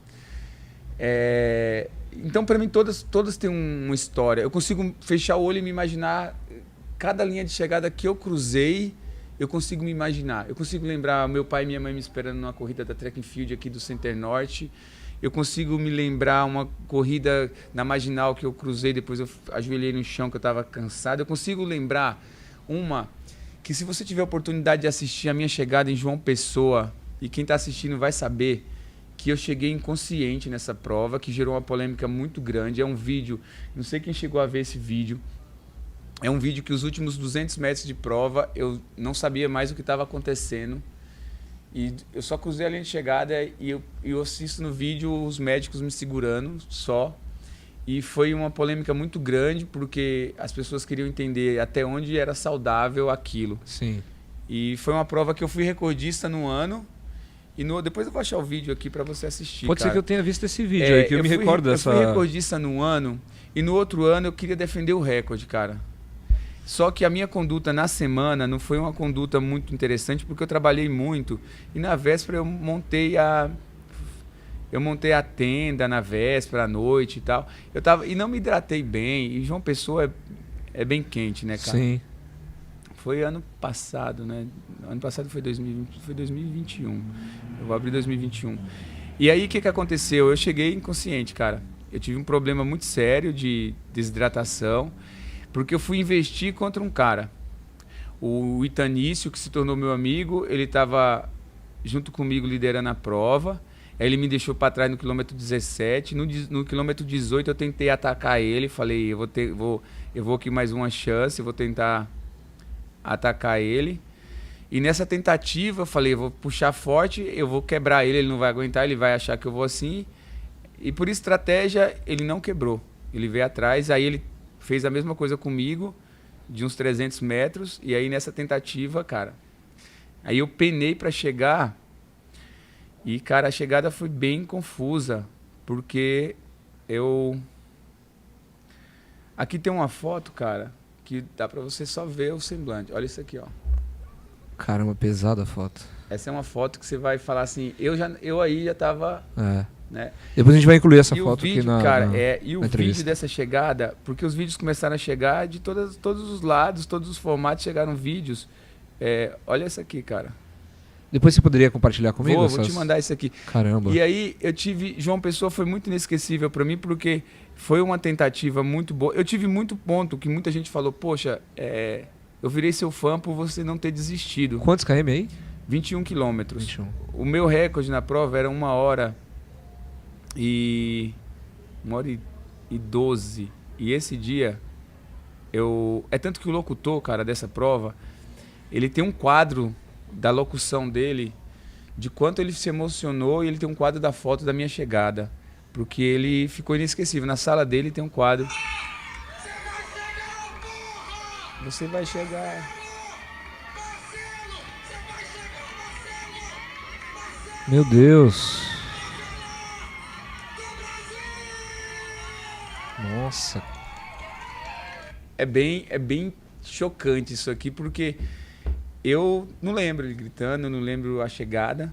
E foi uma coisa que eu levei muito na cabeça. Como que um cara que fala de saúde fez uma coisa dessa? Só que a partir do momento que faltava 200 metros, 300 para eu chegar, eu não vi mais nada, cara. Eu conseguia ter uma sensação de que eu precisava chegar, sim, mas eu não sabia. E não foi assim, ó, poxa, você fez isso, que você teve medo de perder. Não, cara, o terceiro colocado estava muito longe. Se eu fosse andando, segurando na grade, tal. Você chegaria. E aí rolou uma polêmica que no vídeo as pessoas me ajudaram. Mas se você ver o vídeo, ninguém tocou em mim. Ficaram só cercando, Tem um árbitro do lado com a prancheta analisando. Então teve um canal de corrida na época que me ligou, um canal enorme, falando, olha, Avelar, eu sou muito seu amigo, Só que eu vou ter que fazer as pessoas estão me cobrando a opinião do posicionamento. canal Sim. sobre a sua chegada em João Pessoa e eu vou falar que você deveria ter sido desclassificado porque as pessoas te ajudaram. Então, quando eu falei para ele, eu falei, ó, a primeira coisa é assim, ó, você tem que ver que você vai entrar numa briga com a Federação Paraibana de Atletismo, porque existe arbitragem para classificar ou não e homologar o resultado. A segunda é que você vai estar colocando a organização da prova em xeque. E terceiro, que se você assistir um vídeo de outro celular, né, cara, tem vídeo dessa chegada minha de tantos ângulos que você... E você vai ver, se você assistir os vídeos com calma, isso é segunda-feira, a prova foi ontem, tenha calma, que você vai ter ângulos que você vai perceber que ninguém põe a mão em mim, e ninguém tocou em mim. E corredor é um bicho desgraçado. Você sabe que o meu relógio eu consegui parar? Não sei a hora. E se eu sair para treinar aqui e correr 10 km, quando eu vou parar, eu não paro nunca em 10, é 10.01, sempre dá... Eu parei 21.00. Não me pergunte como. Nossa, 21.00. Tipo assim, ó, vou morrer, mas para meu relógio pra sim, saber se eu bati o recorde. Pra saber como é que foi o tempo. Cara, eu parei meu relógio. Eu tenho um tempo da prova. Me tornei amigo do Itanício, que foi o campeão da prova. Cara que a gente tem ação social lá. Cara muito humilde, a gente ajuda, manda tênis pra ele, ajuda ele, um atleta muito bom. E ele faz... Cara, pensa num cara humilde que não tem nem pra ele, mas ele junta uma grana pra fazer um almoço pras crianças, cara. Você não tá entendendo como que as coisas são. É demais. É um cara que ganhou meu respeito. E agora, toda vez que eu vou até João Pessoa, na cidade, falta tirar aclama, vai você buscar. Eu lá, porque a cidade agora, cara, gosto demais, porque muita gente... O nordestino é muito de raça. Então, pro nordestino, eu fui um ícone da não desistência, da força do ser humano. Sim. Já para algumas pessoas. Não vai pra técnica encostou, não encostou. Se você pegar meu Instagram na época que esse vídeo foi postado e ler os comentários, cara, tem cada bordoada na minha cabeça, assim, que eu não respondo nenhuma, né? Eu não respondo nada, assim, que não é interessante. Você deixa aí de forma irrelevante. A maratona da Disney, qual que é o significado dela para você e também algum fato que aconteceu, porque você venceu a maratona da Disney algumas vezes. Eu ganhei a meia, fui tricampeão da meia, e lá tem um desafio que é assim, você corre 5 no dia, 10 no outro, 21 no outro e 42 no outro. Tem o nome das provas mesmo? Tem. Falaram pra mim que tem, é o desafio do Dunga. Tá. Eles põem o desafio do Dunga porque o Dunga, eu acho que dos anões é o mais preguiçoso. Tem uma referência dessa. Sim. Quando você corre às 4, você ganha 6 medalhas. Você ganha a medalha dos 5, dos 10, dos 21. Aí você ganha uma medalha por ter corrido 21 e 42 e você ganha uma medalha por ter corrido às 4. Então você faz uma coleção de medalhas. Legal.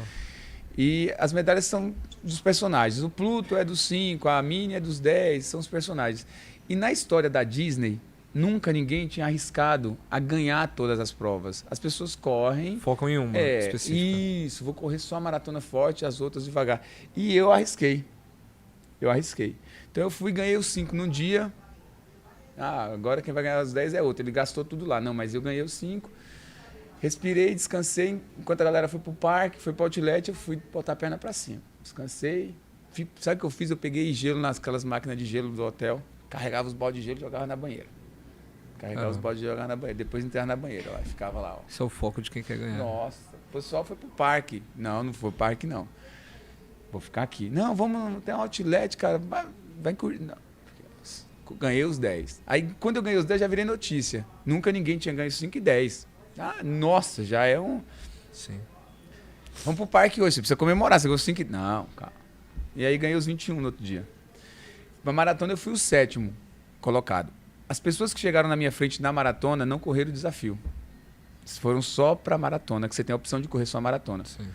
E aí, por isso, a gente é campeão do desafio, por ter ganho 5, os 10, os 21, e você foi o primeiro a chegar na maratona dos que não correram o desafio. No outro ano, eu ganhei 5, ganhei os 5 e os 10 e os 21 de novo, repeti. E no outro ano que eu fui tentar, um cara ganhou os 10, cara. Nossa, Diego. Nossa, voltei pro hotel, queria chorar. O cara ganhou os 10, mas o cara foi só pros 10, cara. O que eu achei mais injusto e triste foi que o cara não correu os 5, ele foi descansado e ele se entregou nos 10 que ele não correu os 21 no outro dia. Um canadense. Na largada me avisaram pra eu ficar de olho nesse cara. Falaram assim pra mim, fica de olho nele porque o cara é o cara que é o páreo pra você, o cara corre bem. Só que eu olhei pro cara, Diego, o cara tava assim, ó. Juro, eu não julgo ninguém. O cara tava com o relógio assim, ó. Pra baixo. O cara com a blusa de frio. Eu já tava preparado. E o relógio assim, ó. E eu falei, esse cara com esse relógio torto, com essa blusa de frio. Falei, você falou, não vai. Largou, cara. Primeiro quilômetro, 2,52.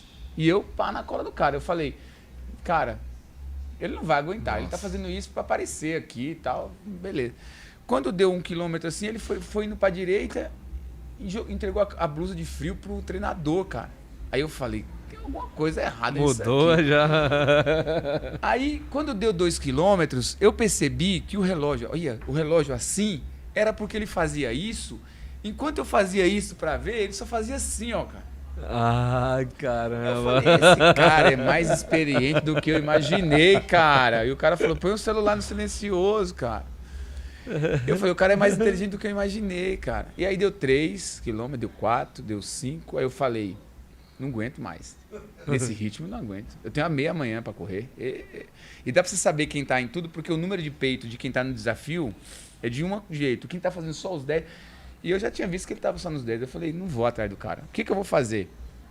Eu vou torcer agora, porque vai os batedores, né, da polícia. Eu vou torcer pro batedor voltar e falar, ó... Como é que fala quebrou em inglês? Ele vai falar pra mim, ó, quebrou. E aí eu vou saber que eu tô sozinho. Porque tava eu e ele, o terceiro colocado longe. A minha torcida, a partir daquele momento, a gente não torce contra ninguém, mas no caso daquele eu falei, a minha torcida é que ele aguente assim até o sexto e depois vai embora. Que nada, cara. O cara foi nessa mesma batida. Nossa senhora, o cara foi, cheguei lá, nem a faixa pra cortar, não tinha mais, o cara levou até a... Falei, fui pra cá, aquele gosto amargo, cara, na boca, aquele negócio assim. Ganhei os 21, mesmo assim, eu não ganhei os 21, fiz meu melhor tempo nos 21, fiz 1h06. E voltei pro Brasil assim, né? Pô, cara. E aí começou a rolar muita coisa de convite para eu voltar e tentar ganhar de novo e tal. Só que aí meus projetos mudaram um pouco, né, cara? Você vai mudando. A Disney, não sei se foi porque eu deixei de ir. Cara, e no outro ano, olha como fala, às vezes de sorte. No outro ano, um cara foi para tentar. Fui 2 brasileiros para tentar. E aí no outro ano, cara, foi 2 brasileiros, um ganhou 5, aí o outro ganhou os 10. Vixe. Aí o um acabou. Putz, um atrapalhou o outro. Uma boa conversa ali. Já tinha resolvido já. Aí eu falei, ainda sou eu. E eu fiquei nessa aí por um bom tempo. Mas a Disney ficou muito marcada pra mim por conta disso. Sim. E marcou a Disney também. Porque nunca ninguém tinha feito isso. Pode ser que alguém faça, pode ser que... Sim, claro. Mas foi o primeiro que fez. Foi o primeiro que insistiu nisso e deu certo, né, cara? Entendi. E na Zona Norte, o que você considera que deveria ser melhorado aqui na nossa região? Fundamentalmente, cara. Se tivesse hoje, já melhorou muito. Já melhorou muito. Vou falar pra você que não por conta do CZN, né? Acho que por conta de todo mundo acreditar na Zona Norte. A Zona Norte melhorou muito. Se você for ver Brasleme agora à noite, ela se tornou um lugar bem mais seguro do que era antes, né? A gente tem um número de pessoas hoje que praticam exercício na região, um número muito grande. E isso acabou inibindo, Diego. O cara antigamente ia ali pra Brasleme, ele sentava naquele banquinho ali e ficava fumando maconha, cara. Hoje em dia, como ele é minoria, ele não vai bater de frente com 10 caras correndo. Não vai. Aí você tem um crossfit ali, que sai uns caras maiorzinhos. Você tem um cara que corre, você tem um cara de pedra. O cara, antes de tomar o celular da menininha, ele vai pensar 2 vezes, porque tem um cara ali que Será que corre mais que o Marcelo? Será que corre mais que... Ele vai dar, ele dá azar.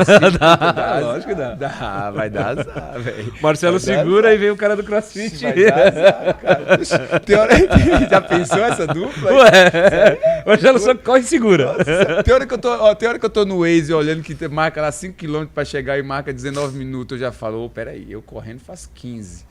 Eu vou descer, vou estacionar o carro e vou bater na minha cara. Imagina um cara fazer um negócio desse. Então, hoje a Zona Norte ela melhorou muito. Sim. Nesse quesito, eu falo de exercício físico, porque ela foi povoada. As pessoas saíram de casa para fazer educação física, fazer exercício físico. Ali, por exemplo, ó, onde eu coloco o CZN, a gente tem na Brasleme e na Engenheiro. Na Brasleme, os vizinhos, o pessoal... claro, a gente não faz muito barulho, mas eles já não reclamam tanto, porque eles viram que aquilo trouxe progresso. Claro, sim. A filha dele, a filha que mora no prédio, hoje em dia, ela pode descer, não precisa treinar com o CZN, ela pode descer e andar de bicicleta.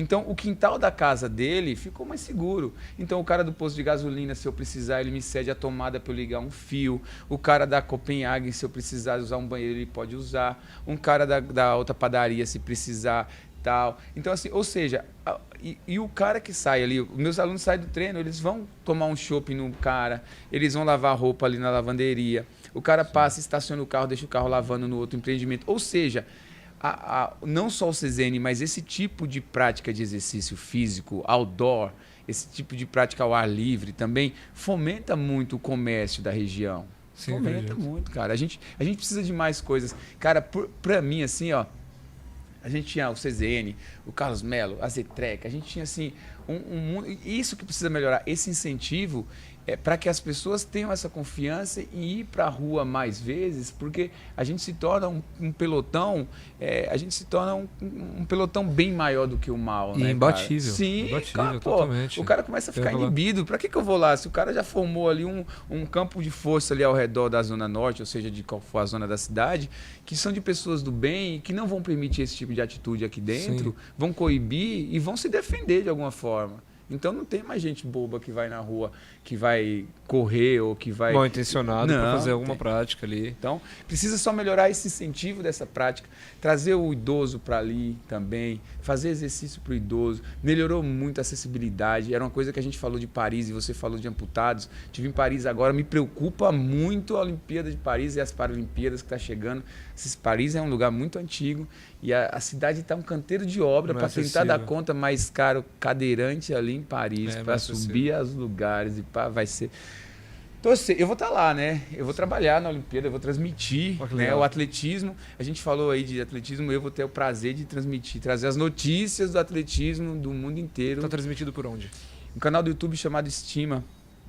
Eles vão estar lá com a Dengo, não é nem jabá, viu? Pode fazer o jabá que você quiser. Chocolate aqui. Dengo, que é um chocolate brasileiro. Do nosso, o Estevam, que lidera, ele inaugurou uma loja da chocolate em Paris. Eu estive visitando agora e já vai para a segunda loja. E a Dengo vai ser uma dos parceiros nossos nessa transmissão, né? Então, eu estou estudando francês. Oh, que legal. Melhorando inglês, estudando. O que está me matando mais é estudar tudo do atletismo, porque eu vou tentar falar de todas as modalidades. Legal. E aí eu vou precisar falar da regra, falar do atual campeão, falar do destaque daquele país, falar de uma curiosidade que aquele país aconteceu. Então isso tudo eu estou tendo que fazer muita busca para poder estar lá e não chegar lá e transmitir uma coisa, correu. Ganhou ouro. Pô, eu vejo muito isso no futebol. Não, cara. Não. Não, que tinha que tirar o 6 e colocar o meia dúzia. Eu preciso falar, fulana que vai correr, ela é uma pessoa assim, ela tem uma história de vida assim, esse país nunca participou, é a segunda participação, na outra foi assim. Então, eu preciso trazer coisas que a pessoa que está assistindo se interesse. Sim, claro, não pelo resultado final de quem ganhou do ouro, prata e bronze, mas se interesse porque quem está ali na Olimpíada foi selecionado dentro do seu país e passou por muita coisa para estar ali. Então, a gente precisa contar um pouco da história do esporte como um geral, né? Eu fico muito feliz de estar aqui batendo esse papo contigo. Primeiro que não é uma entrevista, porque podcast já não é para ser uma entrevista, né? É um bate-papo, mas saber de uma pessoa que improvável. Sim, totalmente. Totalmente improvável. E que hoje viaja o mundo fazendo o que gosta, trabalhando, levando orgulho para os seus familiares, para os seus amigos. Não falo nem que são seus clientes, porque eu acho são que você amigos, amigos. Cara. Você vê que, sem querer, eu não toquei uma vez na palavra cliente, eu acho, não, né, cara? totalmente. Amigos, né, E que é com certeza aí exemplo para muitas crianças, para muitas pessoas que... Porque é difícil uma classe social que, de repente, alguém já nasceu numa família mais favorecida e tem acesso a mais possibilidades, a material esportivo, mesmo que a corrida ela seja democrática, mas de você compartilhar e estar com outras pessoas, né? Então esse bate-papo, para quem está nos assistindo, eu tenho certeza que vai ser muito frutífero também. E te perguntar quais são os planos e o que você espera do CZN para os próximos anos aí, para os próximos passos. A gente tem uma ideia bem legal no CZN, que é sempre estar atrelada a uma ação social, né, cara? Os alunos sabem disso. Agora mesmo a gente vai lançar camiseta nova e o aluno não comprou. O aluno ganhou, só que para ganhar ele tinha que ajudar uma instituição. É uma instituição lá na Bahia, depois eu também vou te mostrar. Eu estou construindo um centro de treinamento lá para crianças, todo ano eu vou.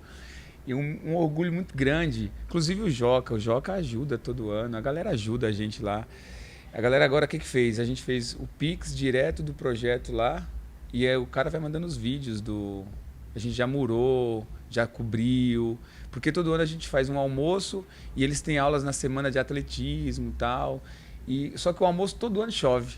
E todo ano eu tenho que alugar uma tenda e tal. Aí esse ano eu passei com o trabalho de cobrir, porque eu vou chegar em dezembro aí para fazer esse almoço de Natal e aí vai estar coberto. E graças a Deus a gente conseguiu cobrir. E o CZN, para você ter uma ideia, durante a pandemia, eu tinha lives que participavam mais de 600 pessoas de exercício físico. E sempre os alunos sabem disso, sempre a gente teve um compromisso social atrelado ao esporte. É uma ferramenta importantíssima. Então, já fizemos ação para absorvente para presidiária, de produto de higiene para não sei quem, de fralda, de caminhada. A gente já fez coisa para cachorro. A gente fez uma caminhada, para você ter ideia, que a gente pegou cachorros de uma ONG, as pessoas que não tinham cachorro podiam andar com o cachorro e depois, se ela gostasse, ela adotar o cachorro. Legal. A gente teve a oportunidade de arrecadar ração para cachorro. Ou seja, a gente sempre, doação de sangue. Ou seja, a gente sempre tentou atrelar as nossas ações e usar o esporte como uma ferramenta. Eu acho que a corrida é muito boa, é saudável, mas é uma boa desculpa para a gente estar no meio da sociedade fazendo bem. Fomos já para a Avenida Cruzeiro do Sul entregar marmita, aí um aluno cozinha o macarrão, os outros alunos doam o macarrão, cozinha, outro faz o molho, outro vai e entrega. E sempre nessa de tentar fazer o bem. Então, o meu objetivo maior hoje no CZN é cuidar de quem já está nele. Cuidar de quem já está comigo, cuidar do meu aluno, dar o máximo de atenção para esse cara que está junto comigo e que a gente consiga seguir nesse formato. Consiga seguir. A gente não investe em propaganda, em colocar outdoor, não sei o quê, na Brasleme, entregar. Não, o único investimento que a gente faz é cuidar de quem está com a gente, para que essa pessoa consiga contar para outra pessoa que ela está num lugar que ela se sente bem, acolhida, e que ela consegue fazer o bem através dali. Tem gente que quer ajudar, cara. Só que tem gente que não sabe o meio de ir lá e ajudar. Eu quero ajudar um cara que mora numa situação difícil, eu quero dar uma comida para o cara, mas eu não sei como é que eu faço. Se eu faço uma marmita e levo lá, se eu dou algum colchão para quem... Tem gente que não sabe. E quando ela entra num lugar desse, ela se encontra e ela percebe que ali é uma forma de ajudar. E ela vai trazendo outra pessoa. Então, a maioria dos nossos clientes, dos nossos alunos, dos nossos amigos, eles são justamente essas pessoas que vêm do boca a boca e querem usar essa ferramenta que é o esporte. Muito legal, muito legal. Marcelo, nós estamos caminhando para o final. Eu queria, antes de mais nada, te fazer, da minha parte, uma pergunta sobre o projeto Estreia aos 50. Para você compartilhar conosco alguma coisa sobre esse projeto, que eu acredito que é para a gente fechar isso. E para finalizar, eu ia te fazer uma outra pergunta, mas eu deixo para daqui a pouco. Mas queria que você falasse sobre isso. O projeto Estreia aos 50 está sendo gravado desde junho, por aí. Ele vai começar a ir lá na Globo, no Globo Esporte de domingo. São alguns episódios que a Globo... O Esporte Espetacular faz 50 anos esse ano, né? E resolveu mostrar que, mesmo aos 50, mesmo com qualquer idade, não existe hora para você começar. Em nada na vida, no trabalho, no estudo, inclusive no esporte. Como é um programa voltado para o esporte, o nosso nicho foi escolher 3 pessoas, uma que nunca nadou, uma nunca pedalou e nunca correu, e completam 50 anos esse ano, e elas vão estrear na corrida, na natação e na bike. Então está sendo feito todo um treinamento, já gravamos já toda a parte. Cara, e o bom de tudo isso é que a gente mostra mesmo a realidade. A corredora, nesse meio tempo, sentiu uma dor no joelho, então a gente mostra tudo o que pode acontecer, porque não dá para você contar um conto de fadas que uma pessoa com 50 anos vai chegar e vai... Não, ela não tem o mesmo processo de recuperação de uma pessoa com 25. O processo é mais lento, o corpo já demora mais o metabolismo. Então, o que acontece? A gente está tentando mostrar que não existe uma hora para você começar em nada na vida, no esporte inclusive. Pelo contrário, a necessidade de quem passou dos 40, 50 anos se torna maior, porque você perde mobilidade, você fica com a marcha reduzida, então você trabalhou a vida inteira. Chegou com 45, 50, você juntou uma grana. Você quer viajar, você não consegue respirar direito na poltrona do avião, cara. Você passa mal com voo, você tem problema, você não consegue, você vai para um país, você não consegue sair para passear, porque você anda e senta. Você tem dor no joelho, você não consegue ir no brinquedo, você tem labirintite. Ou seja, você fez tudo aquilo a vida inteira, você tem um recurso, mas você não tem agora a forma de fazer. Então, esse programa é para mostrar que não existe hora. E realmente é uma coisa que é um fato. Não tem hora para começar. Muito legal, bacana. Pô, agradecer demais. A gente vai encerrar agora, mas assim, eu queria te fazer um pedido, um convite, na verdade.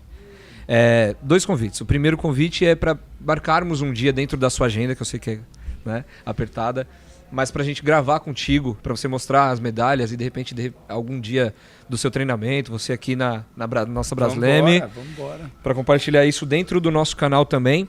E o outro convite é, hoje sabendo que o Marcelo já consolidado, né, um empreendedor consolidado, que não gostava muito de estudar, que hoje estuda pra caramba, bastante. Muito. Tô pagando tudo agora. Eu queria que você olhasse pra sua câmera e, como se estivesse conversando com aquele Marcelo de 11 anos de idade, você falasse... A ideia é fazer eu chorar de novo, né? Não. A ideia você quer... Não. A ideia é... Tava aí no script, né? Não. Faça ele chorar, senão você perde o emprego. O cara tá garantindo dele. Que isso, cara? Não, na verdade é algo que a gente... Você sabe que eu era um cara... Hoje em dia tem muito negócio de bullying, né? Você sabe que eu era vesgo, né, cara?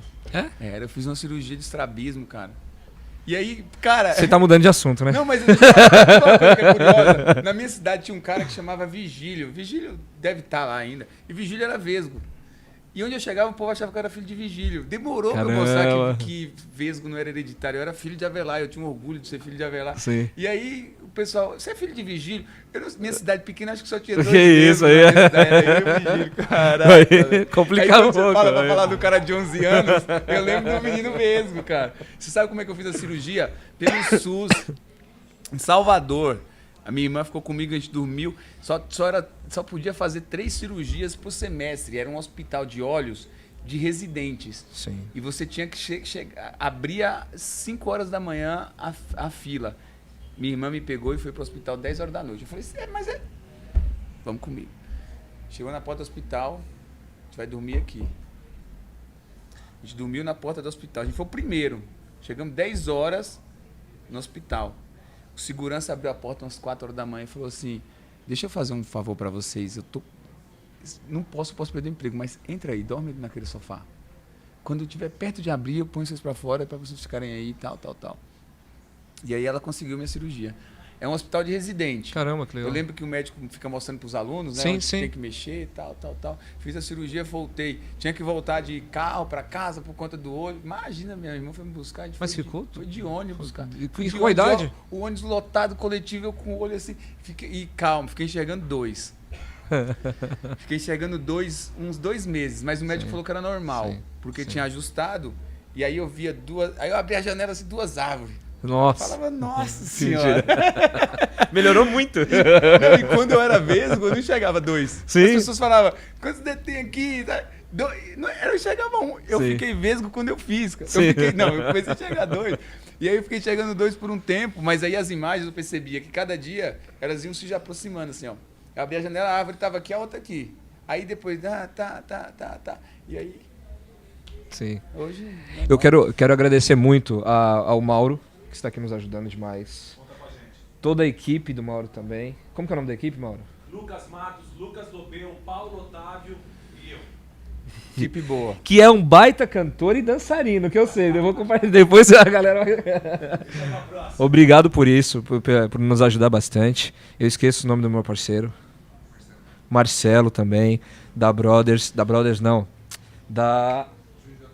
É isso aí, da J-Prod, que está conosco também. Fábio, da Douglas, Felipe Augusto, parceiraço de sempre. Agora não corra da pergunta que eu te fiz. Queria que você, olhando para a câmera... O que eu diria... falasse. Pra ele, não é pra mim, pra ele. De 11 anos atrás... Hoje... Eu tinha 11 anos, o que eu falaria para aquele cara? Hoje, você já consolidado na sua profissão, já conheceu o mundo praticamente inteiro, viajando... Queria que você falasse pra ele lá de 11 anos, aquela criança que de repente era esperançosa, batalhadora, sonhadora, E o que você falaria hoje para ele? Cara, é assim, a gente passou muito apertado e com 11 anos ganhava R$92. Dinheiro para quando eu queria comprar uma calça jeans, eu tinha que tentar juntar um pouco ali, ajudar em casa e sobrar. A ideia principal da vida, eu não queria nem chegar tão longe assim, cara. Eu queria ter o prazer de ter em casa. Minha mãe muitas vezes colocava 2 colheres de farinha de mandioca e uma de açúcar, velho. Porque aquilo enchia e era barato e a gente comia aquilo. Eu queria simplesmente mudar aquele quadro. Eu queria buscar alguma coisa que eu tivesse uma vida digna. O mundo foi me ensinando que eu podia ir bem mais longe, né, cara? O mundo foi me ensinando de uma forma assim, ó. Sempre que você for e estiver lá e estiver sozinho naquele lugar, é porque você está no caminho certo. Porque quando tem muita gente é porque tá fácil, cara. Quando tem muita gente é porque tá fácil e é acessível, todo mundo faz. Então, eu sempre me encontrei muito sozinho no caminho da luta, assim. Não digo em questão de pessoas que me ajudaram, mas em questão de decisões. Volto para a Bahia, não volto, vou embora, não vou. Essas decisões eu tive que tomar na minha vida sozinho. Como foram decisões difíceis e eu estava só, eu lembro muito bem disso. Que sempre que tiver muita gente é porque as coisas estão mais fáceis. Tem muita gente tomando café enquanto uma pessoa está treinando. Muita gente no shopping enquanto uma pessoa só está fazendo uma coisa. Então, a mensagem principal é sempre optar por aquele caminho que for realmente o mais duro, o mais difícil. Esse te ensina. Esse pode não te levar à vitória. Esse pode não te dar aquilo que você quer, mas ele te torna um cara mais forte. Um cara que não é qualquer pancada que vão te dar que você vai cair. E que se você cair, você vai ter força para recomeçar. Então, para esse cara lá de trás, eu falo que hoje eu sou um cara muito feliz, mas muito feliz mesmo, cara. Pensa num cara que às vezes as pessoas brincam assim, cara, eu não consigo te enxergar, puta, mal-humorado nem nada. Às vezes você faz uns vídeos na sua casa, seu sofá é imundo, você mora... Às vezes o pessoal até brinca, cara, você não tá ganhando muito dinheiro para mudar de apartamento e morar em outro lugar, e às vezes eu vi você pedalando na sua sacada e atrás tem uma favela. Cara, a minha essência e as minhas coisas, não que a gente não busque coisas melhores, um carro melhor, uma casa, mas a minha essência e as minhas coisas tá na vitória de ter conseguido aquilo que eu realmente queria no começo, que era ter o prato de comida em casa, a minha mãe comer, a minha mãe hoje é uma mulher saudável que tem que comer, o meu pai também, e isso foi a minha busca. O restante se acrescentou a partir do momento que eu pude acreditar que eu podia ir mais longe, cara. Então isso aí pra mim é a coisa mais sensacional. Essa essência de que a casa, o carro, parece clichê, é conforto, é gostoso, pra caramba, quero, mas tudo vai ter sua hora, tudo vai ter seu dia de chegar, e que se não chegar, que você aproveite com aquilo que você tem, e você dê graças a Deus pelo que você tem. Muito obrigado mais uma vez. Pessoal, esse foi Marcelo Avelar, Marcelo Avelar, e isso foi mais um Pneus Douglas Podcast. Muito obrigado a todos. Fiquem com Deus. Valeu. Pneus Douglas Podcast.